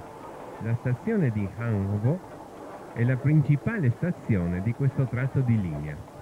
È importantissima per il traffico merci perché qui vi è il grande cementificio della Salonit Anhovo. Perciò la stazione è dotata dell'apparato Siemens Acei e del segnalamento completo anche di manovra.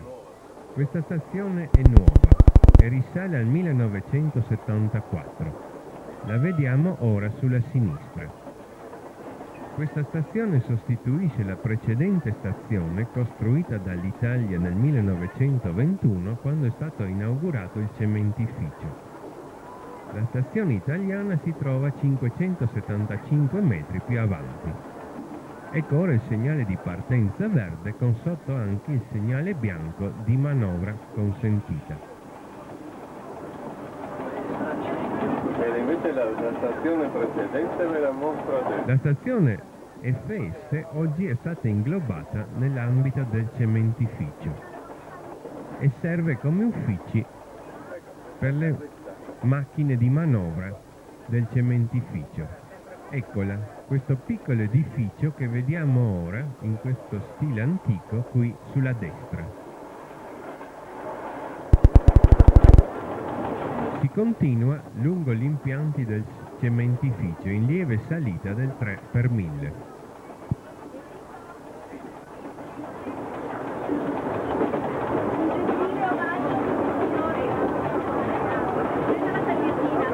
Questo cementificio è il più grande della Slovenia. Dà lavoro a tantissima gente, però ha terribilmente inquinato tutta la zona. E dal nome della Salonite, che è un composto della fabbricazione del cemento, viene il nome italiano di Salona di Isonzo, che era stato dato a questa nuova città sorta attorno al cementificio. Ecco ora le tavole di orientamento della stazione di Canale. Il cementificio con i suoi binari finisce praticamente qui, sulla destra. Ecco il segnale d'avviso in posizione di avviso di via impedita, ma in questo momento la stazione di Canal è disabilitata, è sabato e la stazione funziona soltanto da lunedì a venerdì, perciò i segnali sono bloccati a via impedita, gli scambi sono bloccati sul corretto tracciato e bisogna transitare a 40 km/h. Un apposito segno nell'orario di servizio indica al macchinista che la stazione è disabilitata. Ed ecco il segnale di protezione in posizione di via impedita che non va preso in considerazione. E siamo ora nel piazzale della stazione di Canale, con l'Italia Canale di Isonzo. No, bisogna pagare. I Isonzo li pagano doppio. Beh, ovvio. Due manovre pagano. No. Canale di Isonzo è una cittadina turisticamente importante. Il nome deriva dal canale che l'Isonzo percorre proprio in mezzo alle case, scavato nella roccia.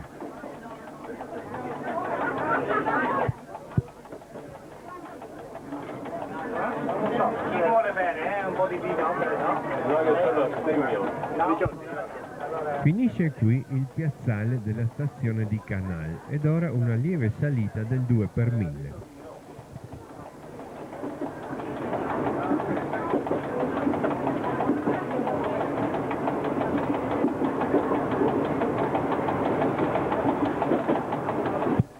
Il successivo tunnel prendeva il nome dal vicino torrente Maida, il tunnel Maida di 174,54 metri. Poi l'Italia mutò il nome in Canale e da ciò viene l'odierno nome, il tunnel Canal. Allora così Buckingham è diventato Verrulla, Brilessi è diventato Clave e Maida è diventato Canale.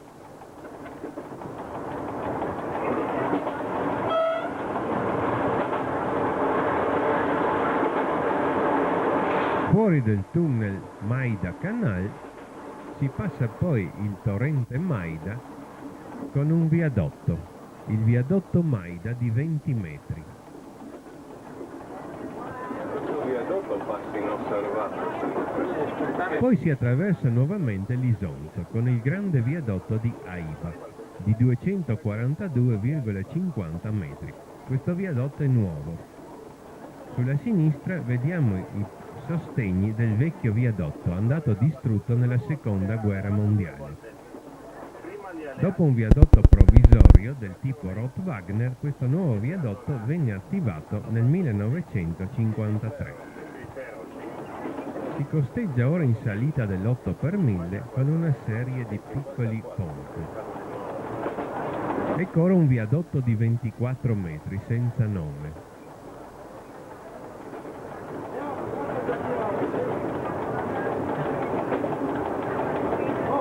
Io sono da Ivrea, è una valle che vedremo dopo anche Un ponte in ferro di 13,10 metri.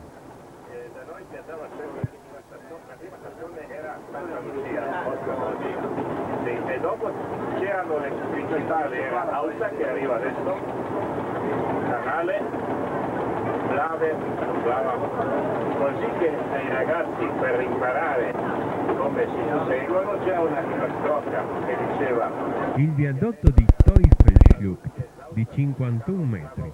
Teufelsschlucht significa burrone del diavolo. con la pecora, perché Ausa che adesso Ausa, con la pecora per il canale è lungo e Blava vuol dire naviga o nuota a Gorizia e così si imparava. Mi ricordo da piccolo. Devo proprio immaginare come questa santa veramente ha una pecora e dopo come.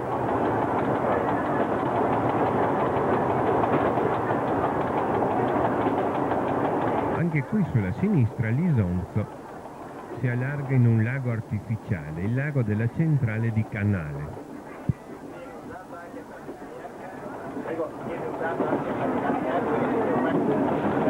Questo settore no, su, oltre il Caporetto. Anche qui però non è solo perché anche se si Ed ecco ora il viadotto Autzabach di 51 metri.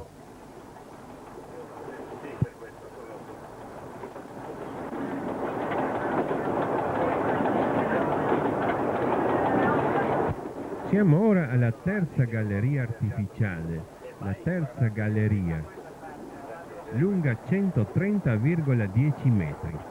Questa galleria differisce dalle altre perché è fatta con le colonnine.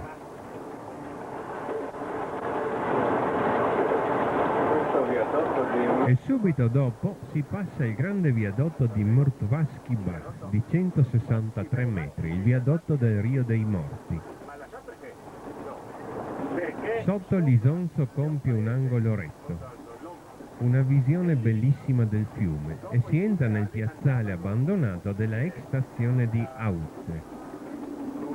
Auze, in italiano Auzza, è stata chiusa nel 1974 ed oggi è una semplice fermata. Ecco la stazione e in fondo poi gli edifici delle abitazioni.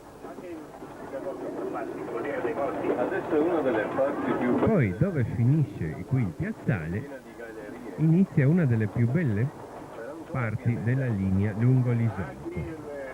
Si entra ora nel tunnel di Auce Auzza di 341,20 metri, i primi 5 artificiali.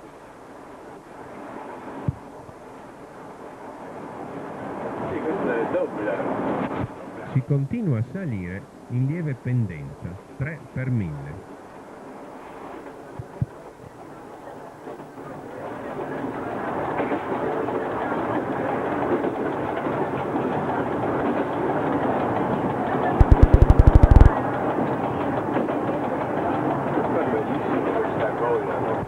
Si costeggia il fiume, la strada si trova dall'altro lato.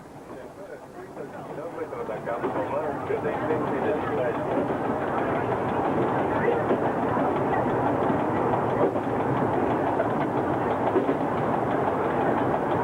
Il casello che vediamo ora ha ancora su il chilometro 86 dei tempi dell'Italia, dallo zero di Campomarzio.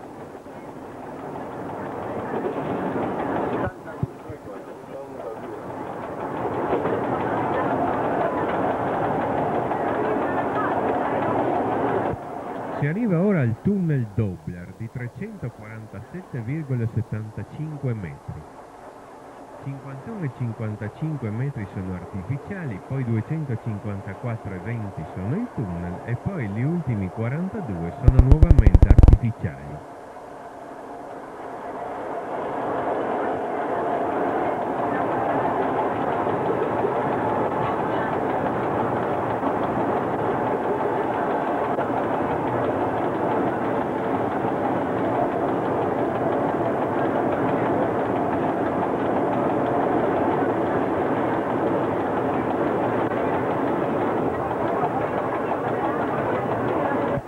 Ora il tunnel Vogerschek, oggi Vogrschek, di 220,70 metri, di cui 5 artificiali.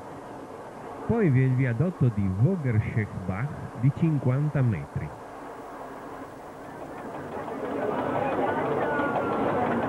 Poi si entra nel lungo tunnel di Log, indicato dall'Austria per errore tunnel di Leg, lungo 795 metri fino al 1918 e poi dopo le ricostruzioni dopo la prima guerra mondiale 804,05. La galleria ha una forma di doppia S e in essa la pendenza sale al 9 per 1000. Il tunnel di Log è il settimo in ordine di lunghezza della ferrovia di Bochum. 104.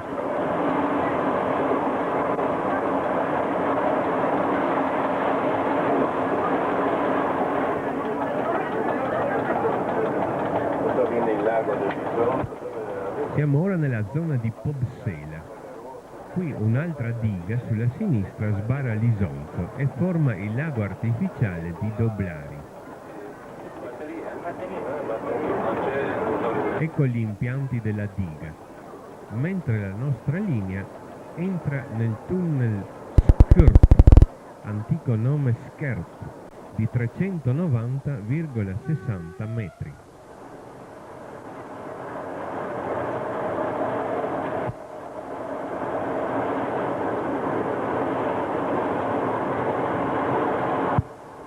Al suo sbocco si passa il viadotto Skert di 40 metri, sopra un braccio laterale di questo lago artificiale.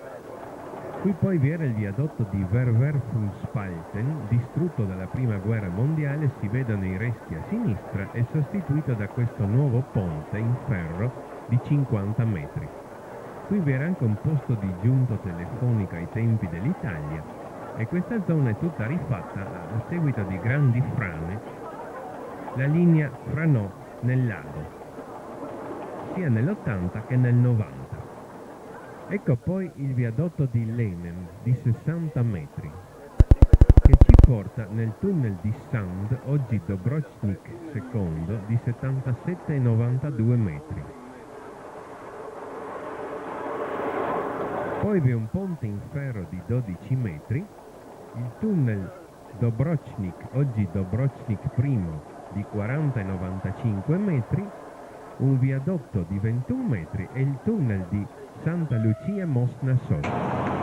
Questo tunnel è lungo 619,13 metri. Ora si curva verso destra, si abbandona la valle dell'Isonzo e si passa nella valle del fiume Idrica.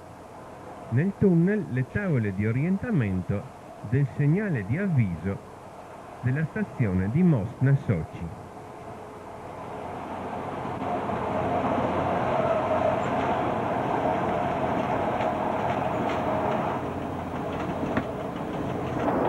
Il segnale d'avviso col quadrato rovescio ci avvisa la via libera. Siamo ora nella valle del fiume Idrica, affluente dell'Isonzo. Ed ora il segnale di protezione con l'ala alzata ci dà via libera per l'ingresso in stazione di Mosna Sochi, l'antica Santa Lucia Tolmein e poi Santa Lucia Tolmino.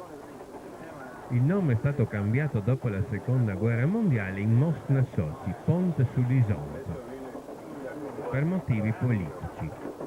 Si passa qui ora un ponte di 7 metri, sopra la strada per Cepovan.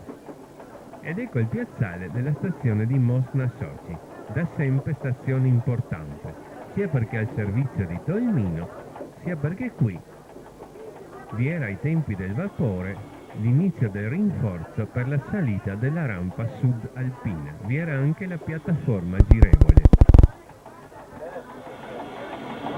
Nuova fermata, come d'orario degli antichi treni diretti di una volta.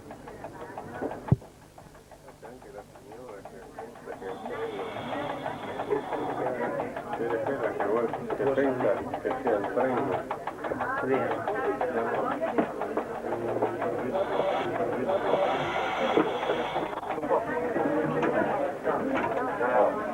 Si riparte subito da Mosna Sochi. La stazione ha il segnalamento completo di tipo meccanico.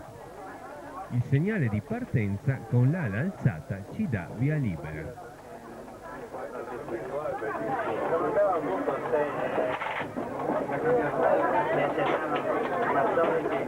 C'è una ramponiera ma che ha bisogno di essere restaurata.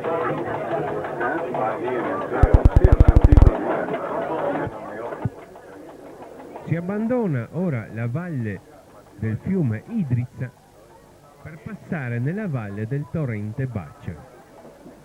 Si passa sopra il fiume Idrica con il grande viadotto del fiume Idrica, lungo 258 metri. Il più lungo viadotto della ferrovia di Bohin, parte in ferro e parte in muratura. A sinistra l'antico forte costruito per la sua protezione.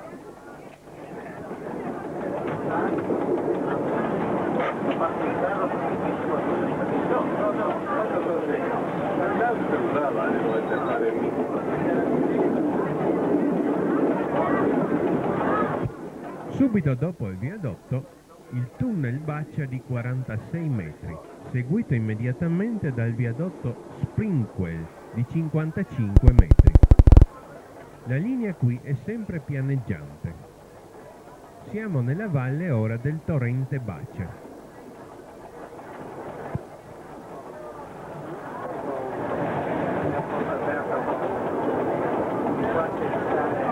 Adesso questo è il torrente Bacia, andiamo su fino al valle.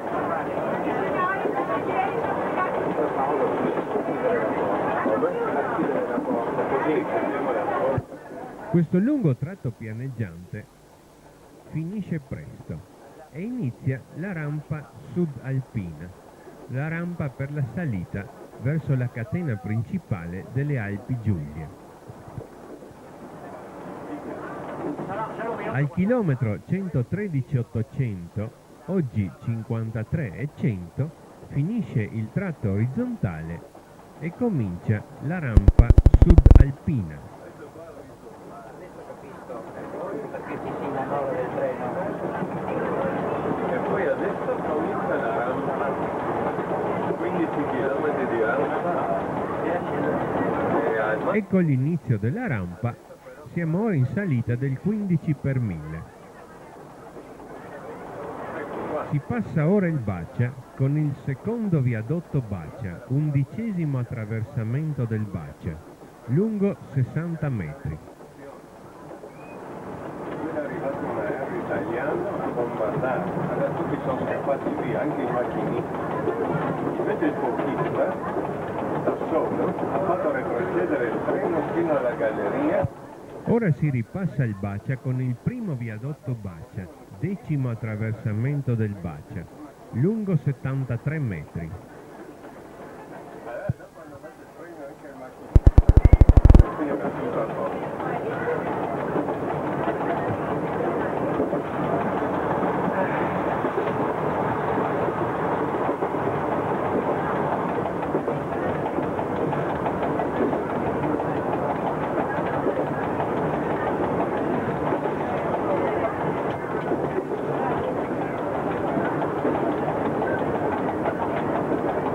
Dopo gli SMX vai in galleria. Arriva fino all'Inasco. Si entra ora nel tunnel di Rakovec, lungo 291,62 metri. La porta però non riesco a fare. 1976.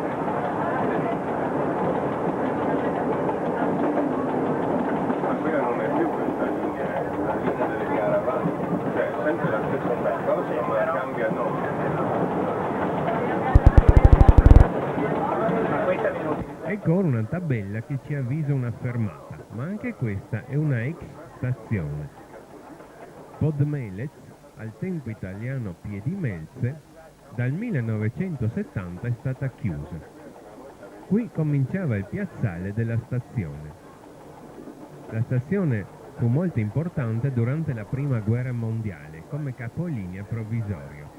Il fabbricato si trovava decentrato rispetto agli scambi, vicino agli scambi lato nord. Ecco l'attuale fermata di Podmelec.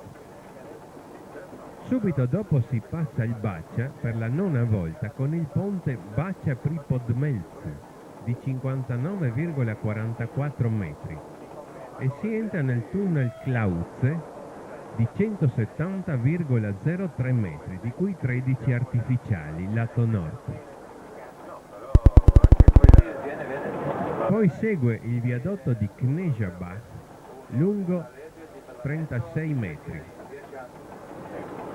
Si costeggia ora il villaggio di Kneža, che si trova sulla sinistra. Dopo che si fanno le autostrade.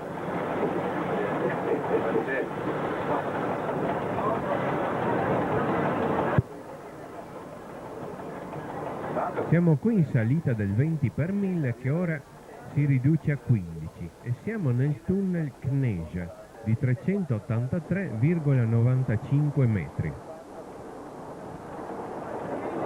Solo due macchine. Da Mosca a polizia c'è Anche la porta a mano, non vedi il 6, no? Quindi non è particolarmente vantaggiosa delle. Ora le tavole di orientamento ci annunciano il segnale d'avviso di Grahovo.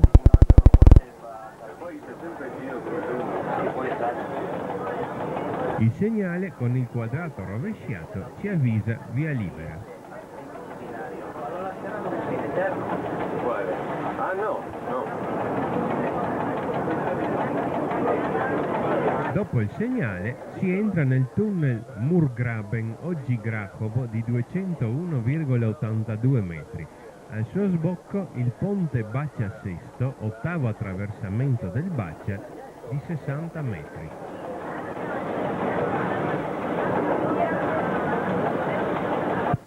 Siamo ora in salita del 10 per 1000.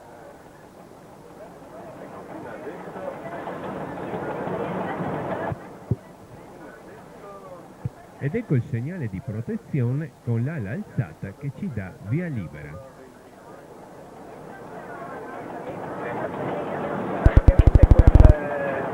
Siamo ora nel piazzale della stazione di Grahovo. Ai tempi dell'Italia Grakova-Serravalle. La velocità ora scende a 60. Da qui in poi la rampa diventa veramente forte. La parte più dura della rampa subalpina. La stazione di Grahovo conserva solo in parte l'antico edificio. La parte lato nord, distrutta dai partigiani nella seconda guerra mondiale, è stata poi ricostruita.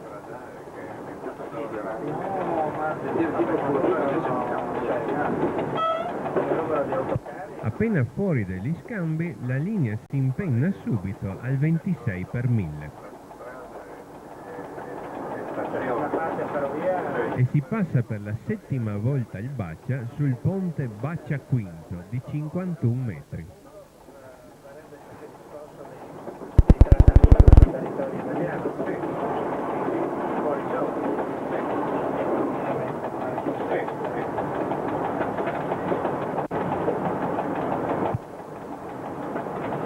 Tutta questa prima parte ora del tratto fra Grahovo e Udajuzn ha la pendenza del 26 per 1000 quasi costante. La velocità è 60 ma si riduce a 50 perché in salita l'automotrice può inserire al massimo la terza marcia. Si passa ora sotto il villaggio di Grahovo e si attraversa per la sesta volta il Bacia con il grande viadotto di Grahovo, parte in ferro e parte in muratura, lungo 185 metri. Sì, aveva 5-6, no? Sì, per la macchina. Davanti a noi vediamo la valle di Koryznica. In questa valle si trova Nemski Rolt, un tempo Deutsches Ut, villaggio popolato ai tempi di Maria Teresa da soldati provenienti dalla zona di Inniken, oggi San Candido. Davanti a noi le case di Koryznica. Il villaggio però si trova sull'altro lato del torrente ed è quindi irraggiungibile. E qui siamo al chilometro 100 del chilometraggio FS da Campo Marzio.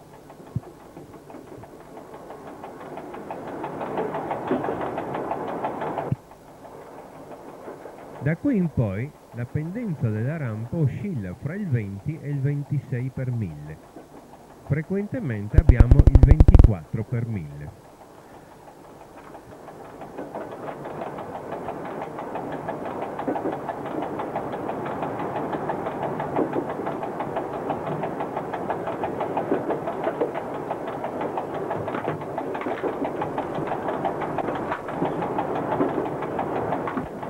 Ecco ora il lungo viadotto in ferro di Bukovo di 137 metri.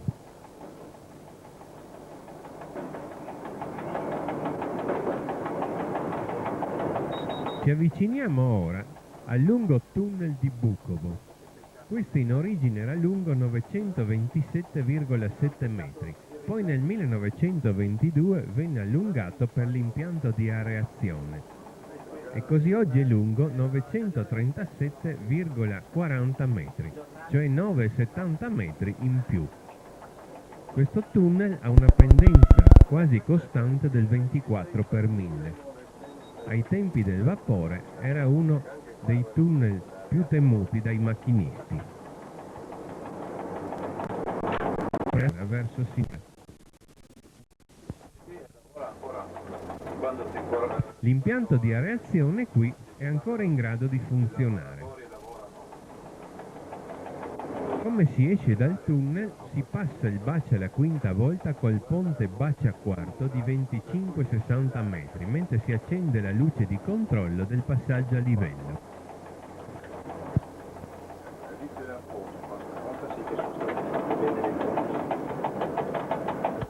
Siamo ora fra la strada e il torrente Bacia.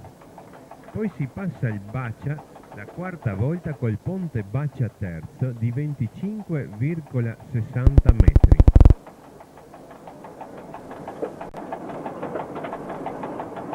Poi vi è il tunnel Umar di 87,60 metri. Poi si passa per la terza volta il Bacia col ponte Bacia secondo di 25,60 metri. Poi vi è il cosiddetto ponte giapponese di 5 metri sopra la strada, oggi però rifatto con un ponte proveniente da Zagabria. E poi vi è il tunnel di Kupovo di 54 metri. Al suo sbocco il passaggio a livello e il secondo attraversamento del Bacia con il ponte Bacia I di 18 metri. La rampa continua fra il 24 e il 25 per 1000.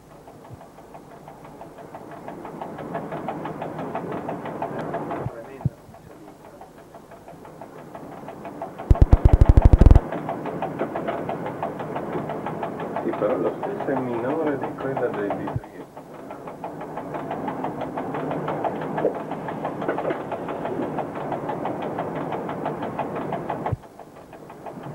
Vi è ora un viadotto senza nome di 25 metri sopra il torrente Porezen. C'è un treno che va. È sabato, treni merci non vanno. Un altro segnale di avviso annullato. E poi più avanti una tabella che ci indica una fermata, un'altra stazione che è stata disabilitata.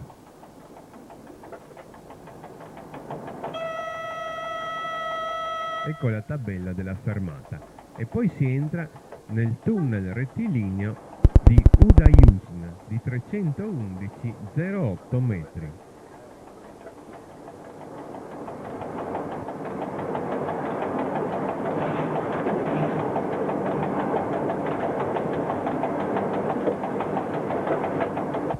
Al suo sbocco il segnale di protezione annullato di Udajuzn.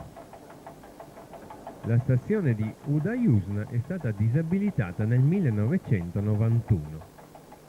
Gli scambi sono stati tolti. Vi sono però bloccati qui dei carri merci da restituire alla Serbia. Per liberarli bisognerà montare provvisoriamente degli scambi. L'edificio è tutto nuovo, ricostruito dopo le distruzioni della seconda guerra mondiale. Udajuzn significa il pranzo rovinato. Una leggenda dice che mentre si preparava un grande pranzo arrivarono i turchi e tutti scapparono e così i turchi si mangiarono tutto quanto. Riprende ora la grande rampa che oscilla fra il 22 e il 26 per 1000. La seconda galleria artificiale, lunga 43 metri, aveva un tempo il nome di Galleria Jeser, dal nome della vicina casa Jeser, trascritto erroneamente.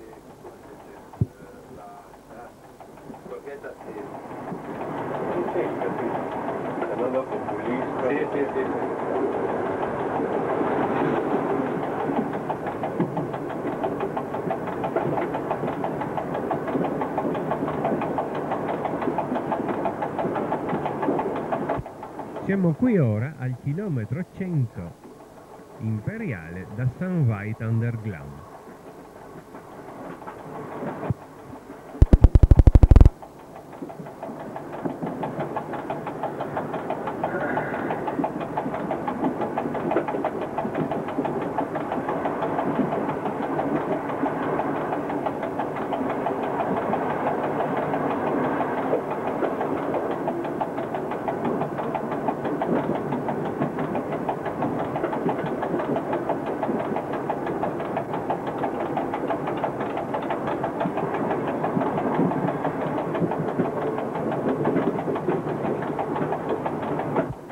Ecco ora un ponte di 11 metri,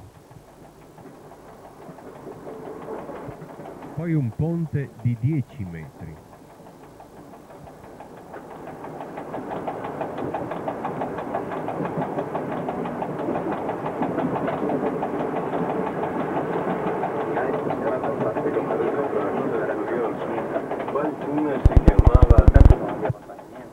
il prossimo casello, il casello numero 52, ai tempi dell'Austria era un posto di blocco telefonico intermedio, mantenuto poi dall'Italia fino alla seconda guerra mondiale. Ci avviciniamo ora all'ultimo tunnel di questa rampa. l'attuale tunnel Cook. Il nome originario era Seidelbach. Poi l'Italia lo mutò in Cucco dal vicino paese e poi è divenuto così, Cook. E così curiosamente ha il medesimo nome del tunnel vicino a Branik. Il tunnel è lungo 101,85 metri, di cui 21 artificiali. Al suo sbocco il viadotto Seidelbach, lungo 50 metri.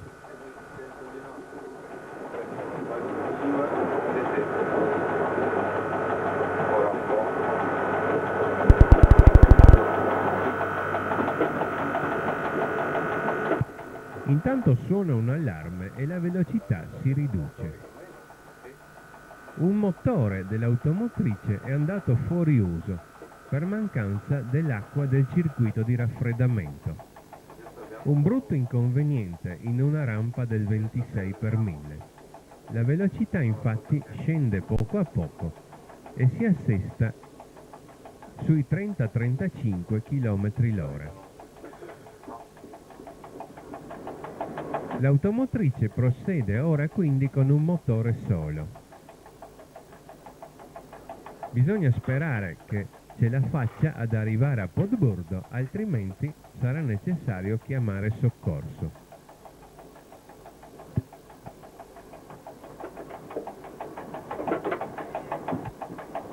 Il motore ora è escluso, l'allarme tace e il treno procede lentamente. Momenti di suspense.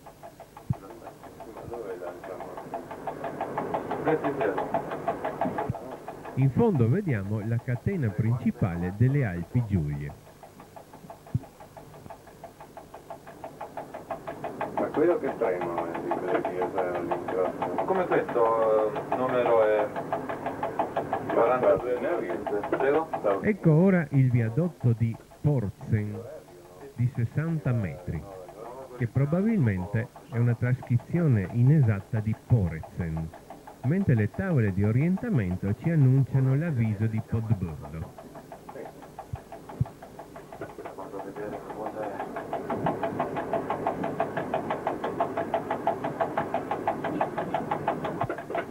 Si procede lentamente, ma si procede.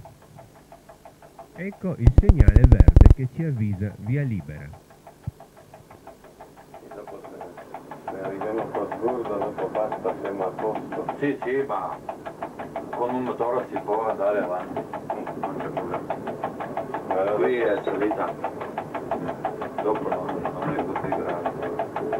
Non so perché.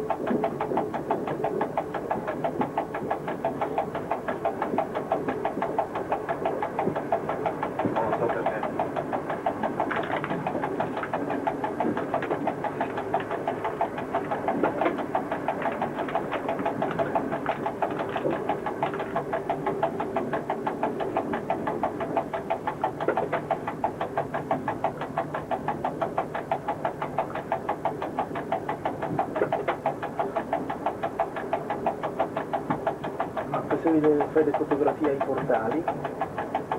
Vedi che mi manca. L'automotrice si comporta bene, nonostante la riduzione di velocità. Sembra perciò che ce la faremo ad arrivare alla fine della rampa. Ecco, questo è il segnale. Ed ecco il segnale di protezione di Podburgo. Siamo quasi in stazione. Il segnale mostra luce verde, via libera con avviso di via libera.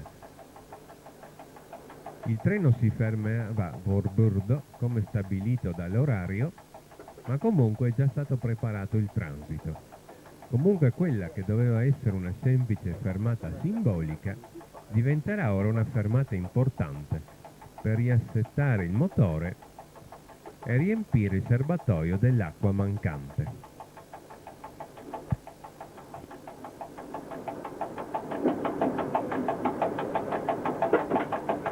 Ecco il segnale di protezione, confine della stazione. Siamo ora in stazione, ma la rampa non è ancora finita. Ma manca pochissimo. Vediamo sulla sinistra il grande terrapieno della stazione di Podburgo, fatto con il materiale di scavo del grande tunnel.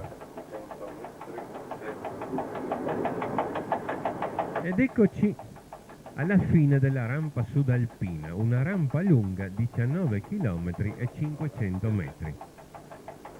La pendenza si attenua. E finalmente siamo nel piazzale orizzontale della stazione. Ce l'abbiamo fatta. Ora il macchinista corre subito a sistemare il guasto. La fermata quindi si prolunga per un poco. Ed ecco il grande fabbricato viaggiatori di Podbrdo, ingrandito dall'Italia quando la stazione con il nome di Piedicolle divenne la frontiera fra Italia e Jugoslavia, nel periodo fra le due guerre mondiali, in fondo il portale del tunnel di Bohinj. Avremo una dopo 18, ma non lunga.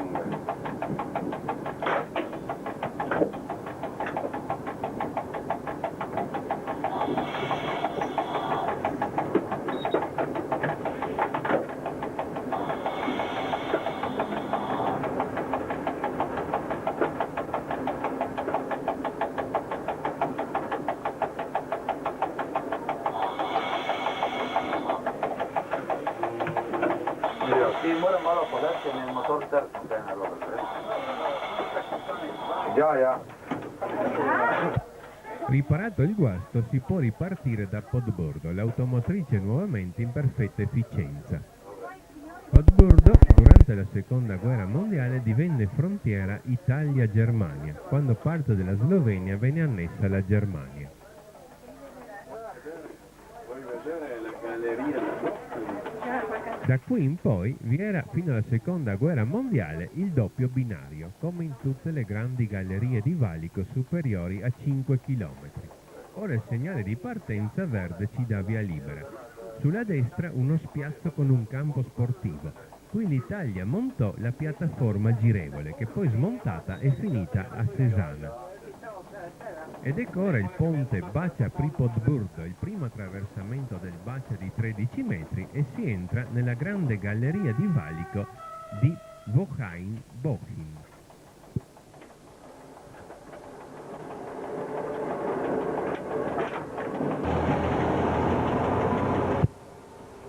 La velocità ora può salire a 70 km l'ora. Siamo in salita del 10 per 1000. Il tunnel di Bohinj era lungo in origine 6.338,66 metri. Una mina tedesca distrusse il portale nord nel 1945. Perciò la galleria è oggi arretrata di 11,26 metri ed è lunga 6.327,40 metri. Il doppio binario è stato tolto dopo la seconda guerra mondiale. Il binario alla nostra sinistra. Prima l'esercizio era a doppio binario. Ogni 500 metri una tabella ci indica il chilometraggio del tunnel.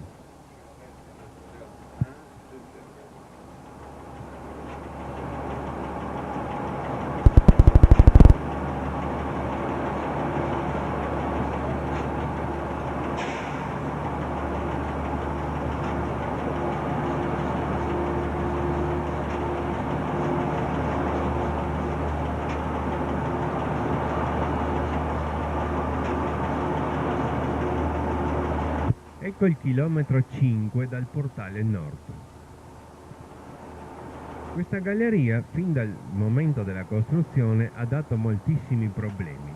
Una forte corrente d'aria dovuta alla differenza climatica fra i due versanti delle Alpi, nel senso nord-sud, e una serie notevole di infiltrazioni d'acqua nei primi 3 chilometri lato nord.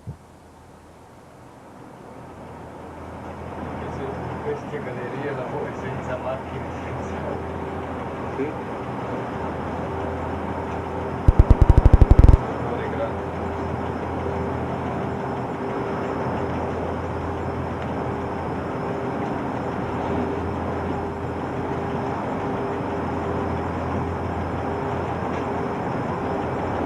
Ecco il chilometro 4.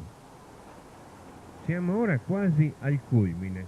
del tunnel a 534,33 metri. Ed ecco apparire in fondo l'uscita.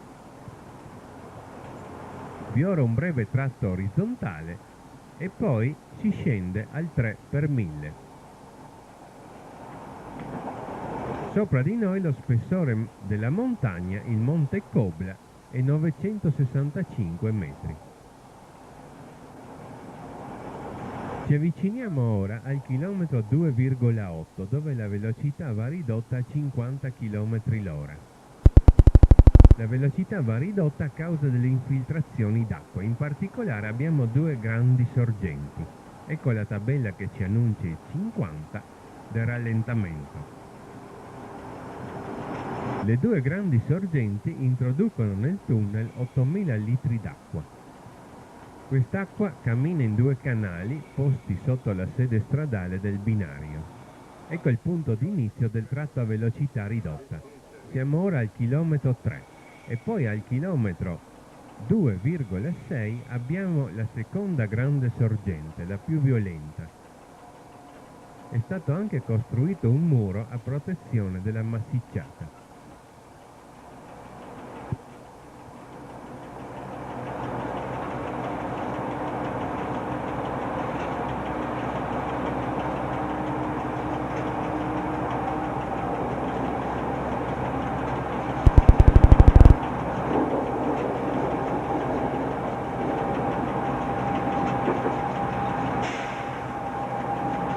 Ecco il chilometro 2 ed ora siamo alla prima sorgente, al chilometro 1,8.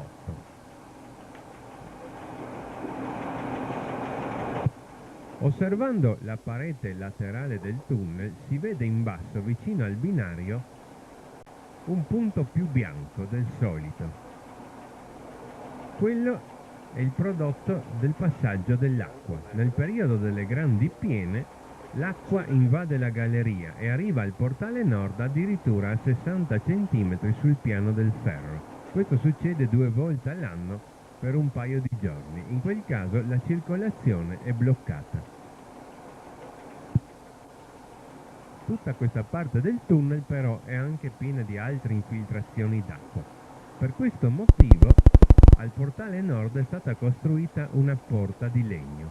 La chiusura della porta elimina d'inverno in parte la formazione del ghiaccio causata dalla corrente d'aria.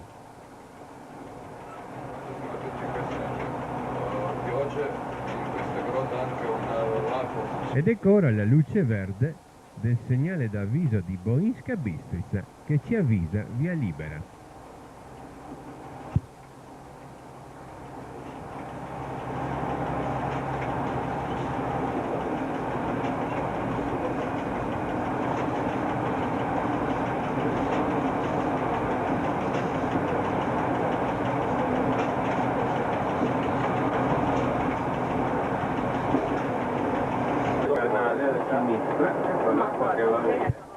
Eccoci al portale nord.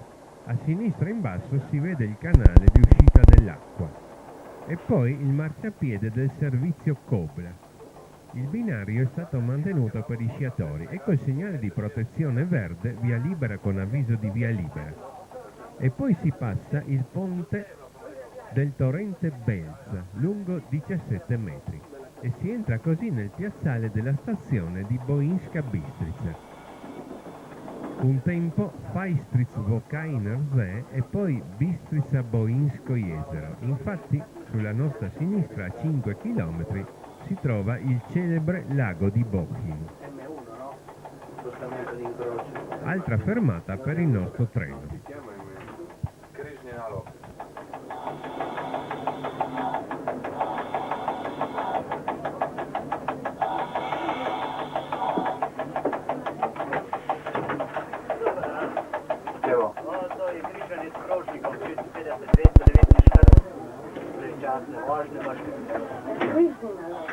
Kamo imate toplo to danas? Je toplo? Ja. A, je razlika, je? No, però Si riparte da Bohinska Bistrica.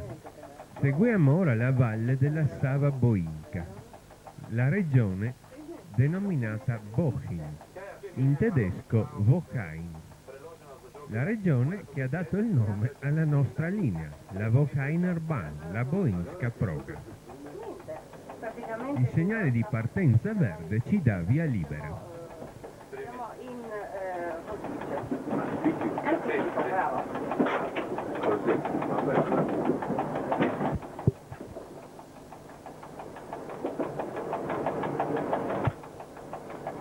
Si scende ora con una breve rampa al 15 per 1000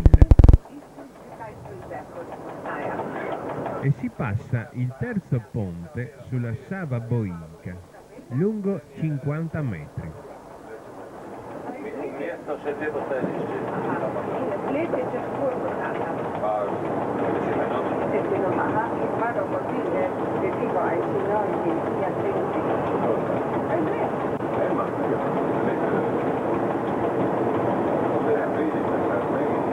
Ah, bene.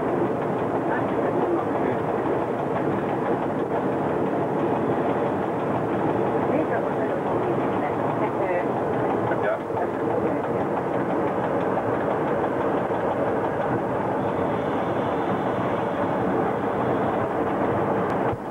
La velocità ora è nuovamente 70 km/h.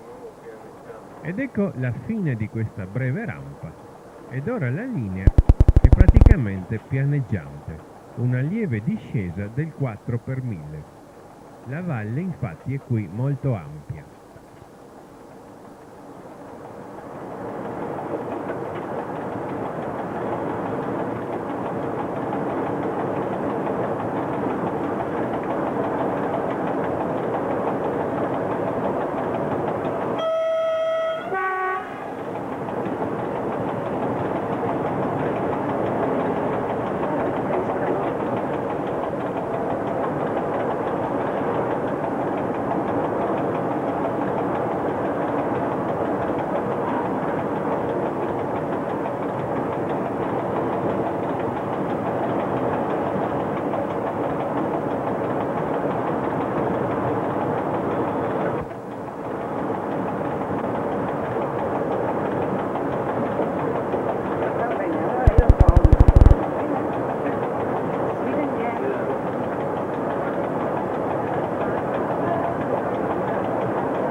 Ci avviciniamo ora al piazzale di una stazione soppressa.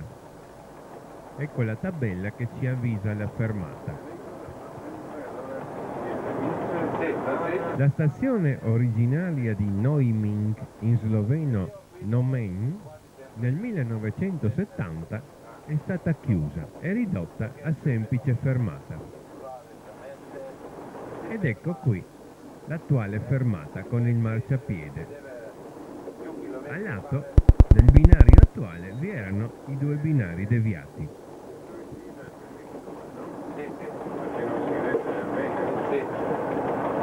Mediamente sulla ferrovia di Bochum si aveva una stazione ogni 5 km circa.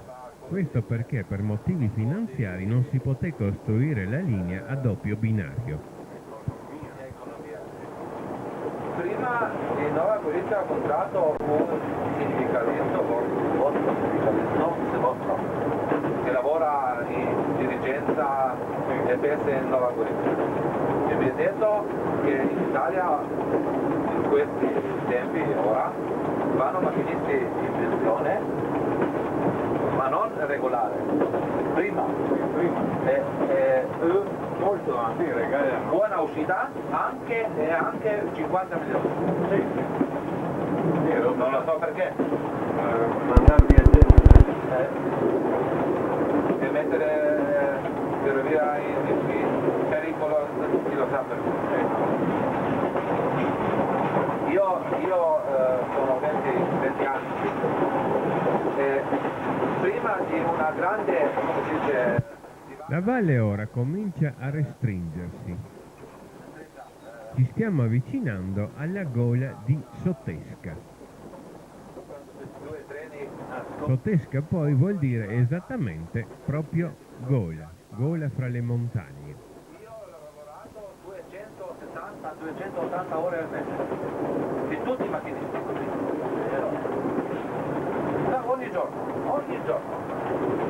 Finisco in mattina, in notte ancora vado a lavorare. Ora no, ora solo... Mi ricordo delle merci che prendono in... Siamo ora nella Sotesca. Il nome tedesco era Stige.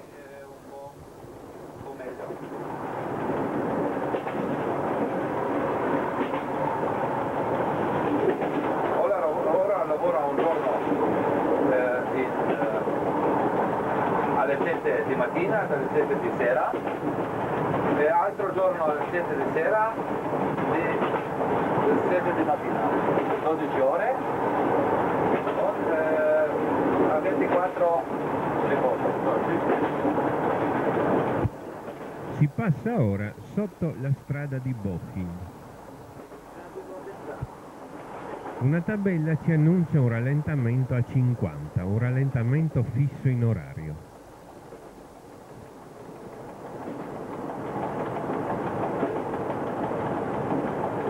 Ed ecco ora il secondo ponte della Sava Boinca, lungo 60 metri, e la tabella inizio del rallentamento. Il rallentamento è dovuto al fatto che questo tratto va rifatto nella massicciata. Siamo ora al piazzale di un'ex stazione, chiusa nel 1973. Stige, Sotesca. La stazione era nata, oltre che per caricare legname, come posto di incrocio. Qui infatti non vi sono paesi.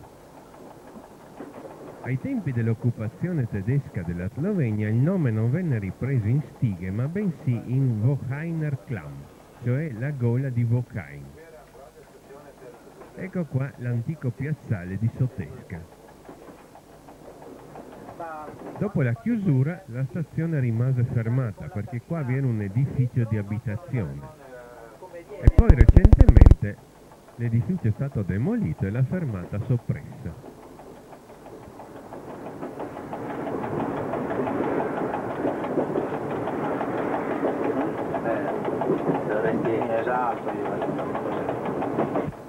La linea è qui ora praticamente pianeggiante.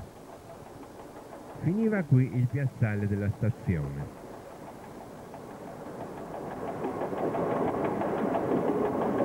Ed ora si passa nuovamente la Sava Boinca con il primo ponte di 60 metri.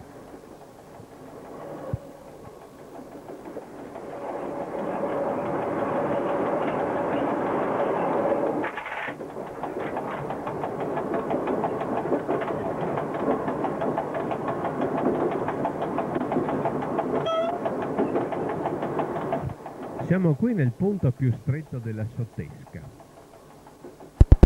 Qui d'inverno vi era una serie di tremende valanghe e spesso la circolazione restava interrotta e solo per fortuna non sono accadute gravi disgrazie.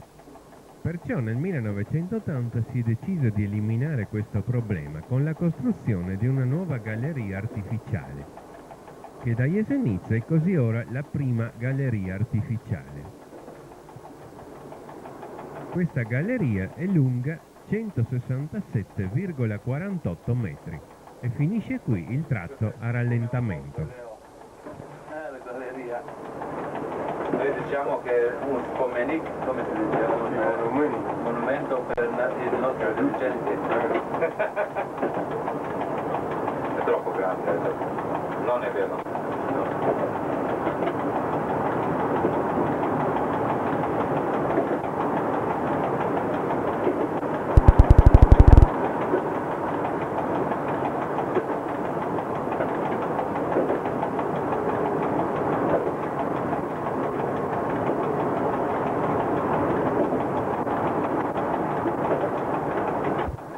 Un segnale d'avviso annullato con la croce, un segnale del tipo luminoso. La stazione di Boinska-Bela, infatti, che era stata rimodernata coi segnali luminosi, è oggi stata chiusa e ridotta fermata. Finisce qui la sottesca e la valle si allarga nuovamente.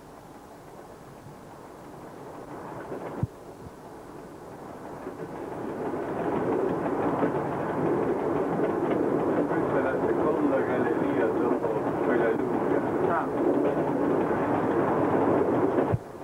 Dopo il segnale di protezione annullato e spento, si entra nel tunnel di Obrne, l'antico tunnel di Obere, lungo 1294,90 metri, il secondo tunnel per lunghezza della ferrovia di Bochum, dopo il tunnel principale. Siamo ora in lieve salita del 5 per 1000 fino ad un culmine centrale. Poi, mentre il tunnel diventa dritto, si scende verso l'uscita nord al 6 per 1000.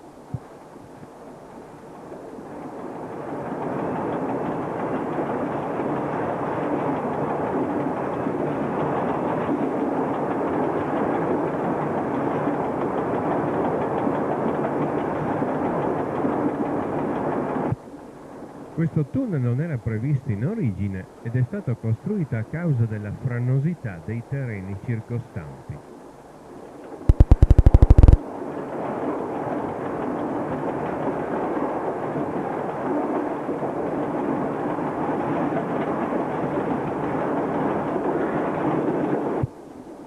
Al suo sbocco, dopo un ponte di 7 metri, si entra nel piazzale della ex stazione di Boinska-Bela, dal 1993 ridotta a fermata.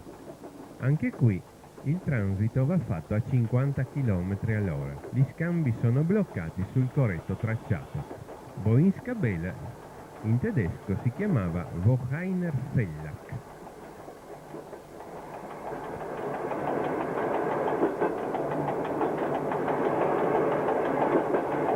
Vi era anche il segnale di partenza luminoso, anche questo annullato con la croce. E inizia ora una rampa al 19 per 1000. Siamo ora nella fase finale della valle di Bochum, dove la nostra linea deve uscire da questa per passare nella conca di Bled. A sinistra vediamo il villaggio di Boinska-Bela.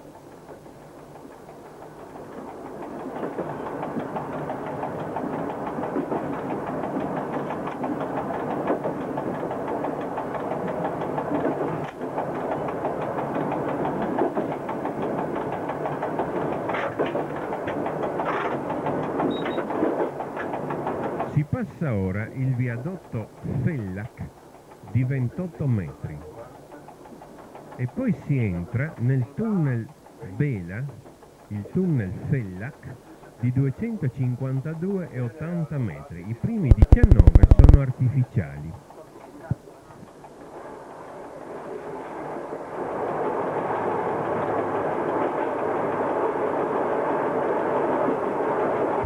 La pendenza ora si attenua al 14 per 1000 e poi si passa un ponte in ferro di 15 metri.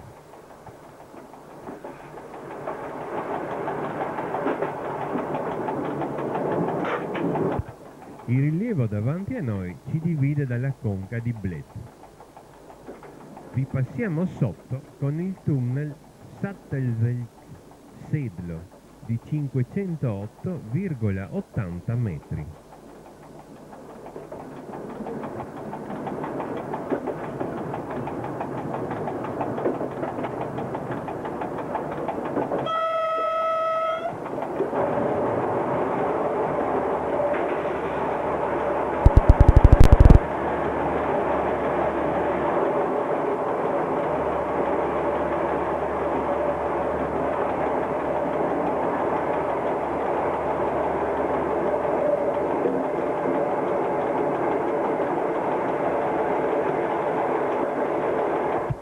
Al suo sbocco un piccolo ponte di 6 metri e poi il segnale d'avviso di Bled con la sua luce gialla ci avvisa la via impedita.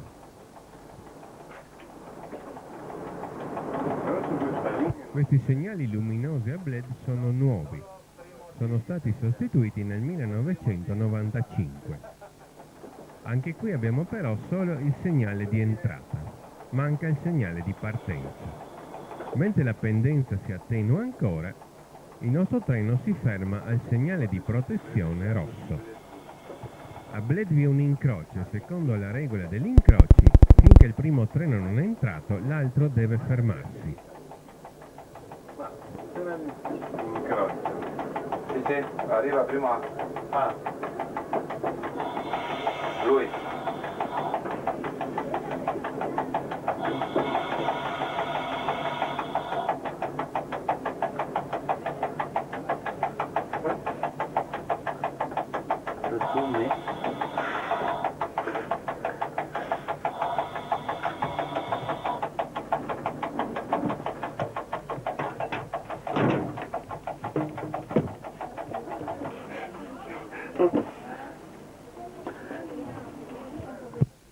Verde-giallo, via libera in deviazione a 40. Si può entrare in stazione. No, 40. No. Sinistra. No, qua adesso. Sulla destra ora i viaggiatori possono vedere il bellissimo lago di Bled, la perla della Slovenia. Deviate 40 all'ora. Sì, è qua scritto qua, 10. Si passa il tunnel Feldes-Bled di 188,88 metri. La più famosa della Slovenia.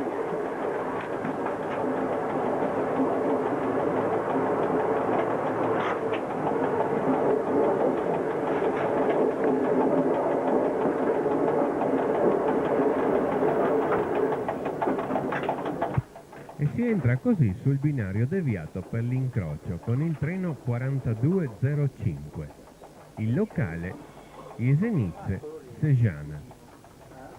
La stazione di Bled-Jezero, un tempo Feldes-Zee, è un balcone panoramico sul celebre lago, una località turistica di prim'ordine da sempre celebre. Qui si fermavano tutti i treni, anche ai tempi d'oro dell'impero austro-ungarico. Ecco l'automotrice del 4205.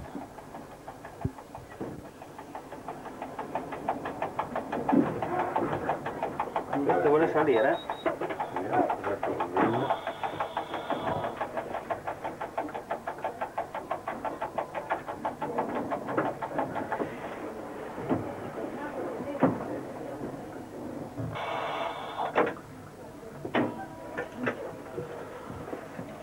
Sì, perché dopo ti aspetta. Stamo zaradi križanja, tam poslanik. Si riparte effettuato l'incrocio e si esce in deviata a 40.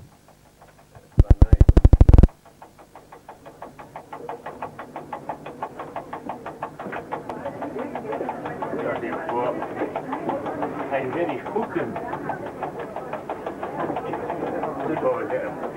Qui io non sono mai visto come si vede questa linea.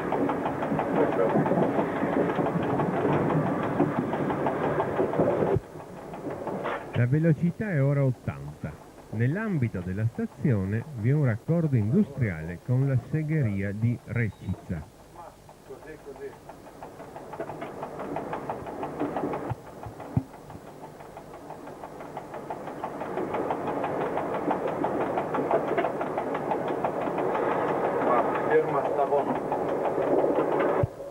Ecco lo scambio della segheria Recica.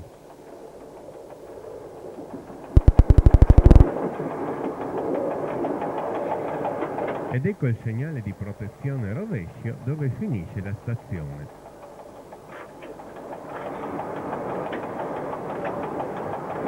Siamo ora in salita dei 6 per 1000, ma poi La pendenza aumenta al 18 per 1000.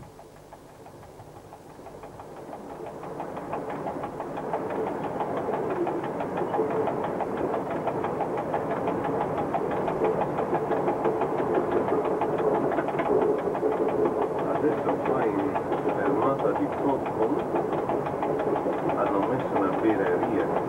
Sì. Ah sì? Allora i viaggiatori dicono che siamo a Frito Mugio. Ci dirigiamo verso il monte Home. In fondo è apparsa la catena delle Caravanche.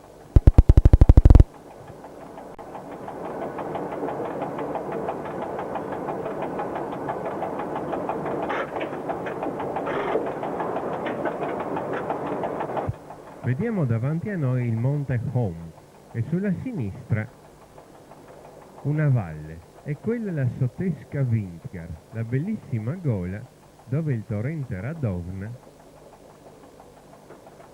forma una meravigliosa serie di spettacolari cascate. Una gola che merita visitare. Ecco ora la fermata, un tempo Buchheim Rotweinklam e poi oggi Podhom. Oggi qui vi è una birreria. Così scherzando, oggi si dice di essere non a Podhom ma a Pritomagiu, il nome della birreria. Si passa sotto il monte Hom con il tunnel di Vintgar, il tunnel Rotwein di 1181,29 metri. E questo è il quarto tunnel per lunghezza della linea di Bochum, perfettamente rettilineo. Fra il nome Vintgar e il nome tedesco Rotwein non vi è corrispondenza. Rotwein infatti si riferisce al torrente Radovna.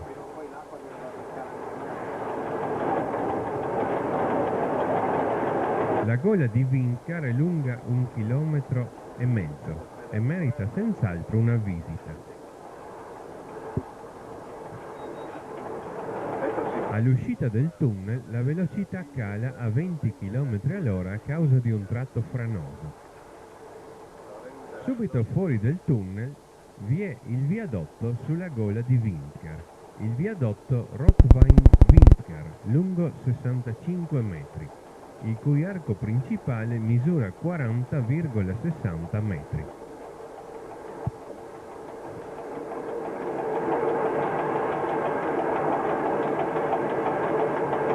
Guarda giù dal ponte. Ecco il bellissimo viadotto di Vintgar. Per vederlo bene però bisogna guardarlo lateralmente, nella sua bellezza. Ed ecco il tratto da percorrere a 20 km all'ora. La tabella inizia da rallentamento. Qui vi è la frana di Vintgar. La linea è stata deviata con un percorso che aggira la frana. In curva di 149 metri, minimo raggio ammissibile, perciò vi è la controrotaia. La massicciata è stata sostituita da residui di forno delle locomotive per creare meno peso sul terreno instabile. A sinistra vediamo l'antico segnale di avviso di Dobrava che ci indica dov'era il binario.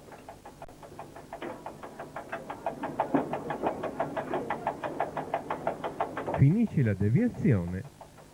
Ecco la fine del rallentamento ed ecco il tunnel di Dobrava di 50 metri. Il primo tunnel da Jesenice della Wocheiner Bahn, il primo di 47, fino a Campomarzio. Davanti a noi vediamo le Caravanche. Ci avviciniamo al piazzale della antica stazione di Dobrava, divenuta poi Dobrava Vintgar e oggi solo Vintgar. Uno scambio è stato mantenuto dopo la chiusura del 1970 con la riduzione a fermata. La stazione così ha dei binari deviati che vengono usati come piazzale merci di sussidio di Jesenice. La riduzione di velocità 50 su questo scambio è prevista dai regolamenti per gli scambi in piena linea. Siamo qui a 576,83 metri sul mare, il punto più alto del percorso Jesenice-Trieste.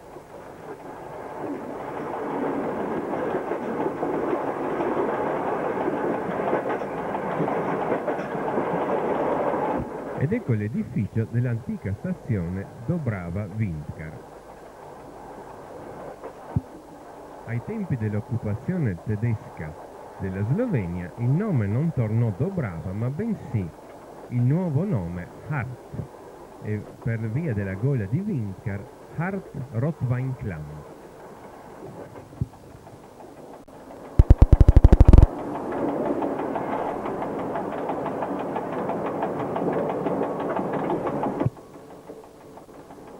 La zona del Monte Mezzaclia oggi è tutta cambiata per la nuova autostrada.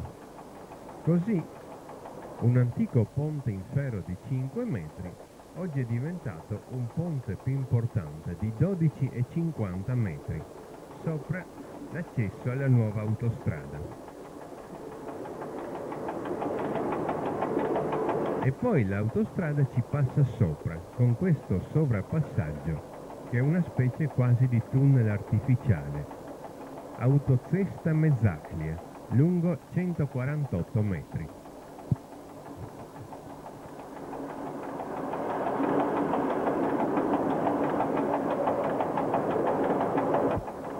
Siamo qui in discesa ora del 9 per 1000.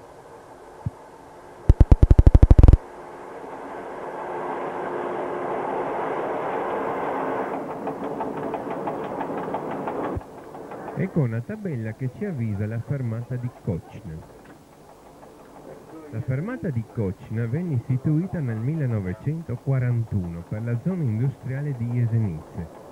Invece del nome logico di Jesenice Sud ebbe invece il nome di Kočna, un paese che si trova a 3 km sulla nostra sinistra. Ai tempi dell'occupazione tedesca della Slovenia divenne Aslingsib.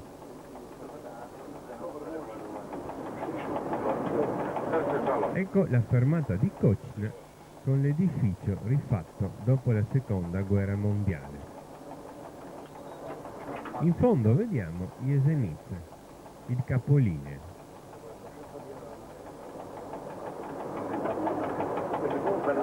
Ora abbiamo un tratto orizzontale e poi avremo la parte finale, una breve rampa al 15 per 1000 verso la stazione di Jesenice.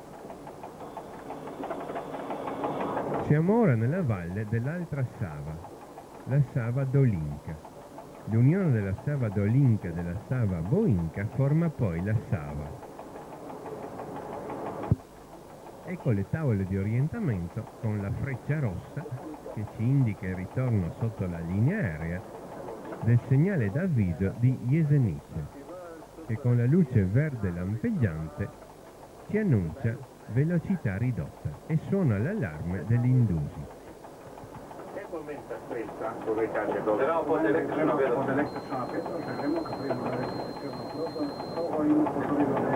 Verde lampeggiante significa... Ecco ora la salita al 15 per 1000 finale.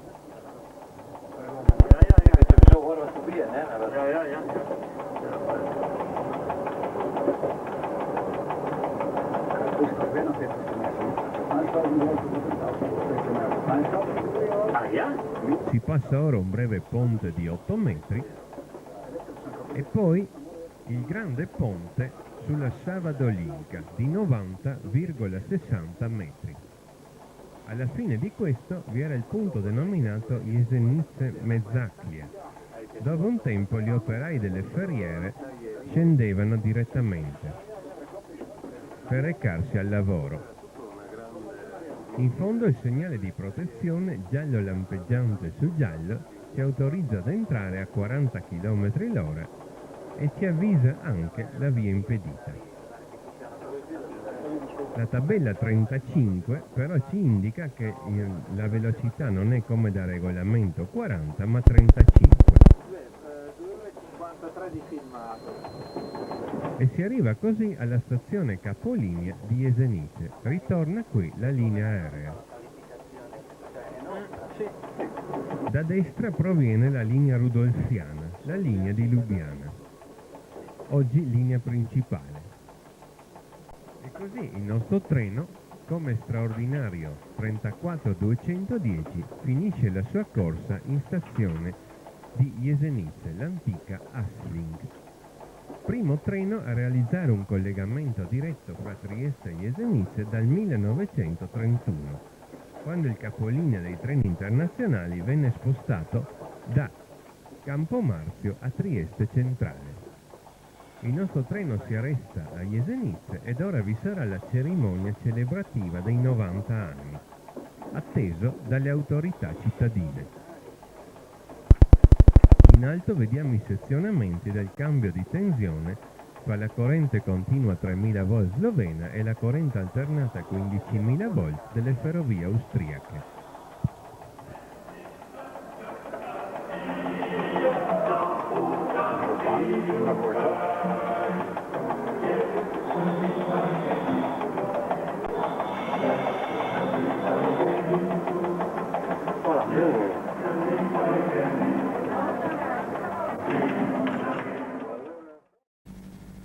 Al tempo dello sviluppo delle costruzioni ferroviarie, uno dei primi problemi per l'impero d'Austria fu quello di collegare il porto sull'Adriatico Trieste con la capitale Vienna. Grazie all'ingegno di Carlo Ghega, nel 1857 questa ferrovia divenne una realtà.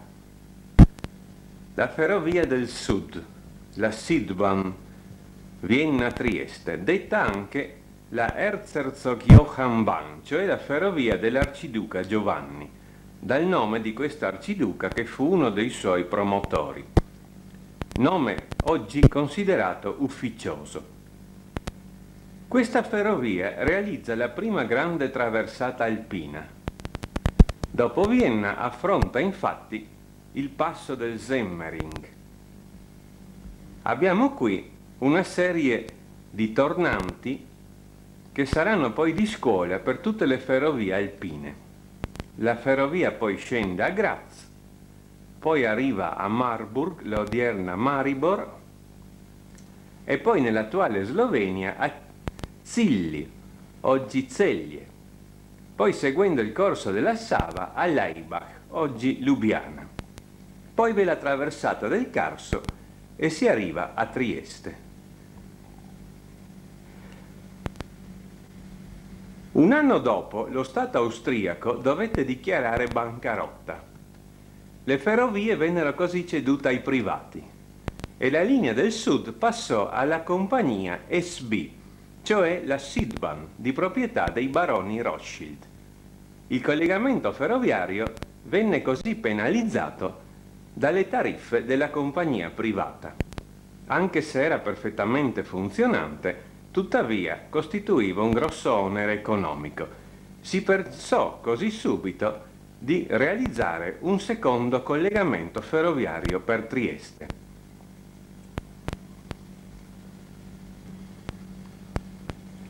Nel 1873 entrò in funzione una ferrovia, la Kronprinz Rudolf Bahn, la ferrovia rudolfiana, cioè del principe Rodolfo. A quell'epoca si dava infatti a queste ferrovie i nomi dei membri delle famiglie regnanti.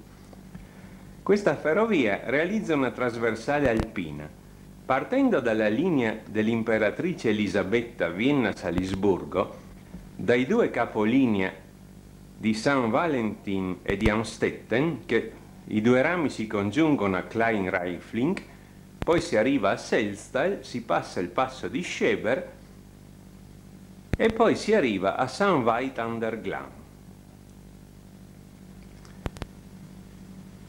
Da qui per la valle di Ossiach si arriva a Villacco. Poi, seguendo la valle della Sava d'Olinca, si arriva a Lubiana. Nel 1873 questa linea divenne integralmente funzionante. Portò un po' di respiro a Trieste, che così poteva raggiungere Lubiana tramite la linea privata Südbahn e poi, grazie a questa linea, andare verso il centro Europa su percorsi minori e con tariffe minori. Questa linea poi poco dopo divenne di proprietà dello Stato a seguito del crollo finanziario della società privata del principe Rodolfo. Tuttavia, anche se vi fu miglioramento, non era quello che si voleva. L'idea del secondo collegamento per Trieste era sempre più impellente. Furono così redatti alcuni progetti. Il progetto del Predil prevedeva di partire da Tarvisio, dalla diramazione Tarvisio-Pontebba, Tarvis-Pontafel della linea rudolfiana, di valicare il passo del Predil, seguire l'Isonzo e attraverso Gorizia e il mare arrivare a Trieste. Questo progetto però aveva dei grossi difetti. Il principale, che in questa zona era vicinissimo al confine con l'Italia e quindi, per motivi militari, di difficile realizzazione.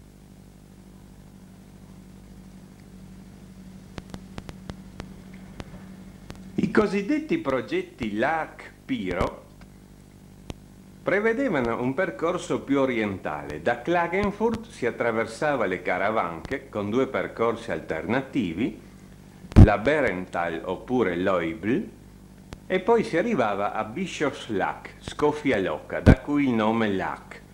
Attraverso poi la selva di Piro, Birnbauer Wald, si arrivava a Divaccia. La linea nuova finiva qui, poi si seguiva la linea istriana fino a Orpelli e la linea della Varrosandra fino a Trieste. Questo progetto aveva delle macroscopiche manchevolezze. Intanto attraversava zone decisamente spopolate. E poi, nella parte finale, si serviva della linea della Varrosandra, con pendenze proibitive del 33 per 1000 e curve a raggio minimo ammissibile. Non certo l'ideale per un servizio internazionale. Anche questo progetto quindi non verrà realizzato. Tuttavia questi due progetti, Predil e Laak-Piro, provocarono una serie di discussioni che fecero in sostanza perdere 40 anni.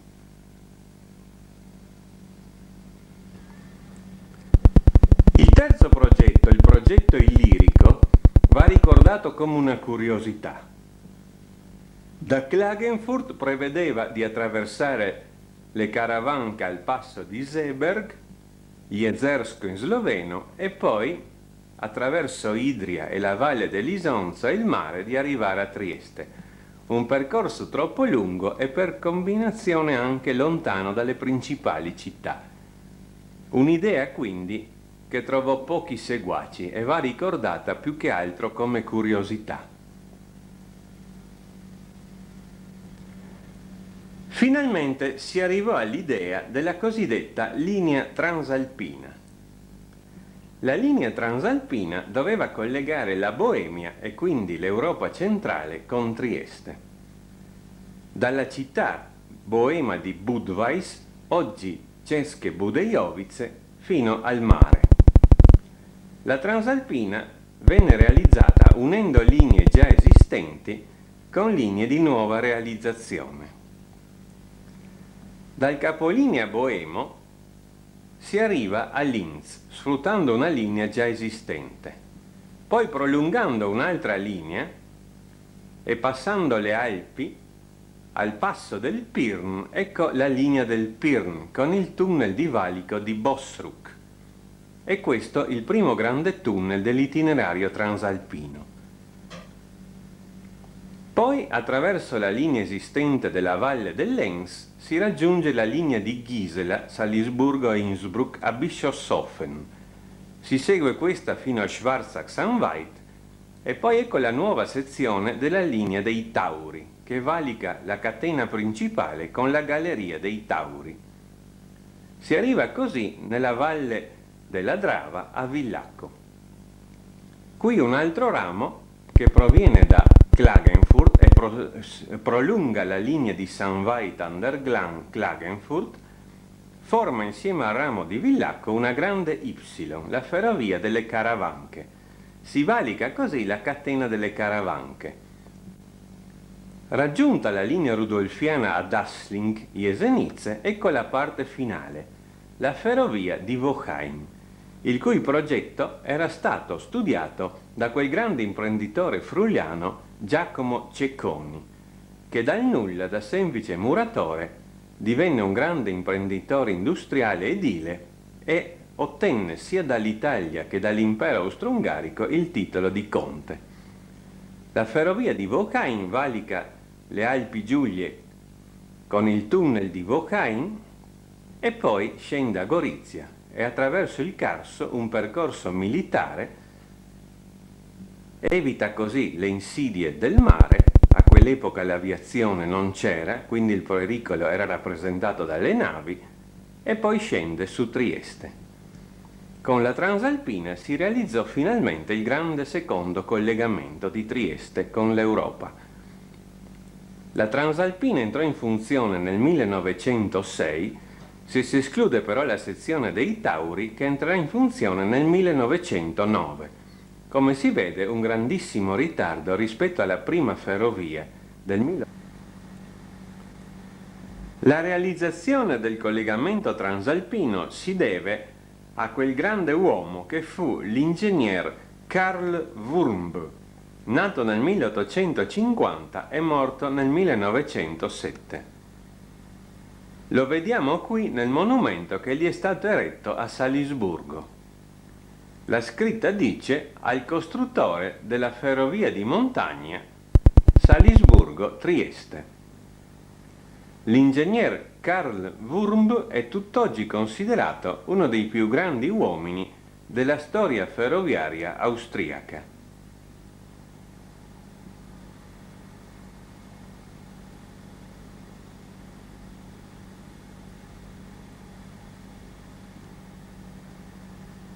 La parte finale del collegamento transalpino venne ufficialmente chiamata Karawanken-Woheiner Bahn, in sloveno Karawansko-Bohinska Proga.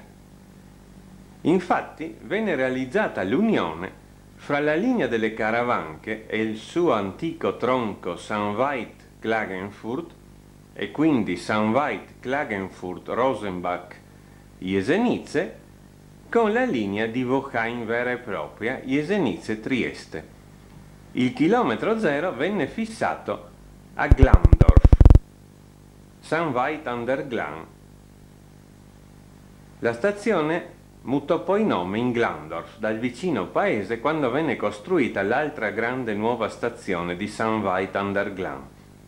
Siamo qui nello Zollfeld, una zona piena di memorie storiche antiche. Da qui, da questo chilometro zero, si sale ai 205 chilometri finali di Trieste.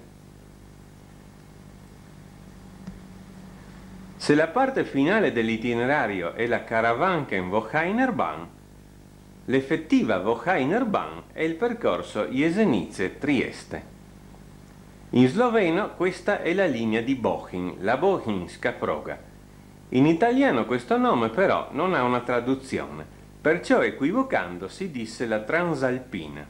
Ancora oggi in Italia, parlando di Transalpina, si intende la linea che da Trieste porta a Villacco o a Klagenfurt, dimenticando così tutto il resto del grandissimo collegamento transalpino che univa la Boemia a Trieste.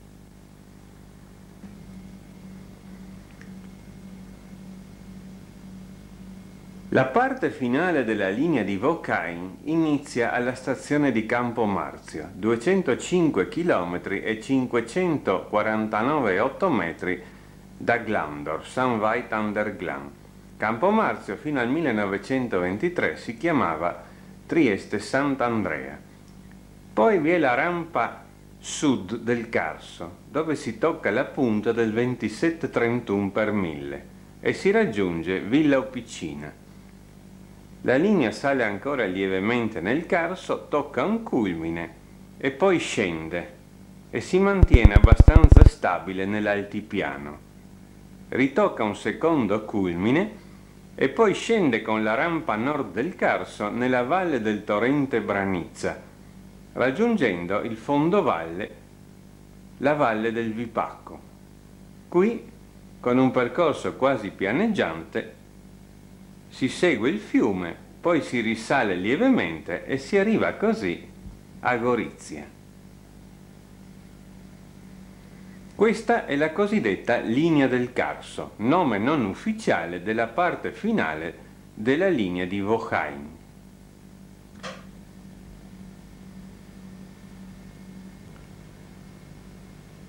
Dopo Gorizia, la linea entra nella valle dell'Isonzo, che viene qui passato con il famoso viadotto di Salcano, lungo 220 metri, con l'arco di 85 metri, il ponte in pietra ad arco più grande del mondo.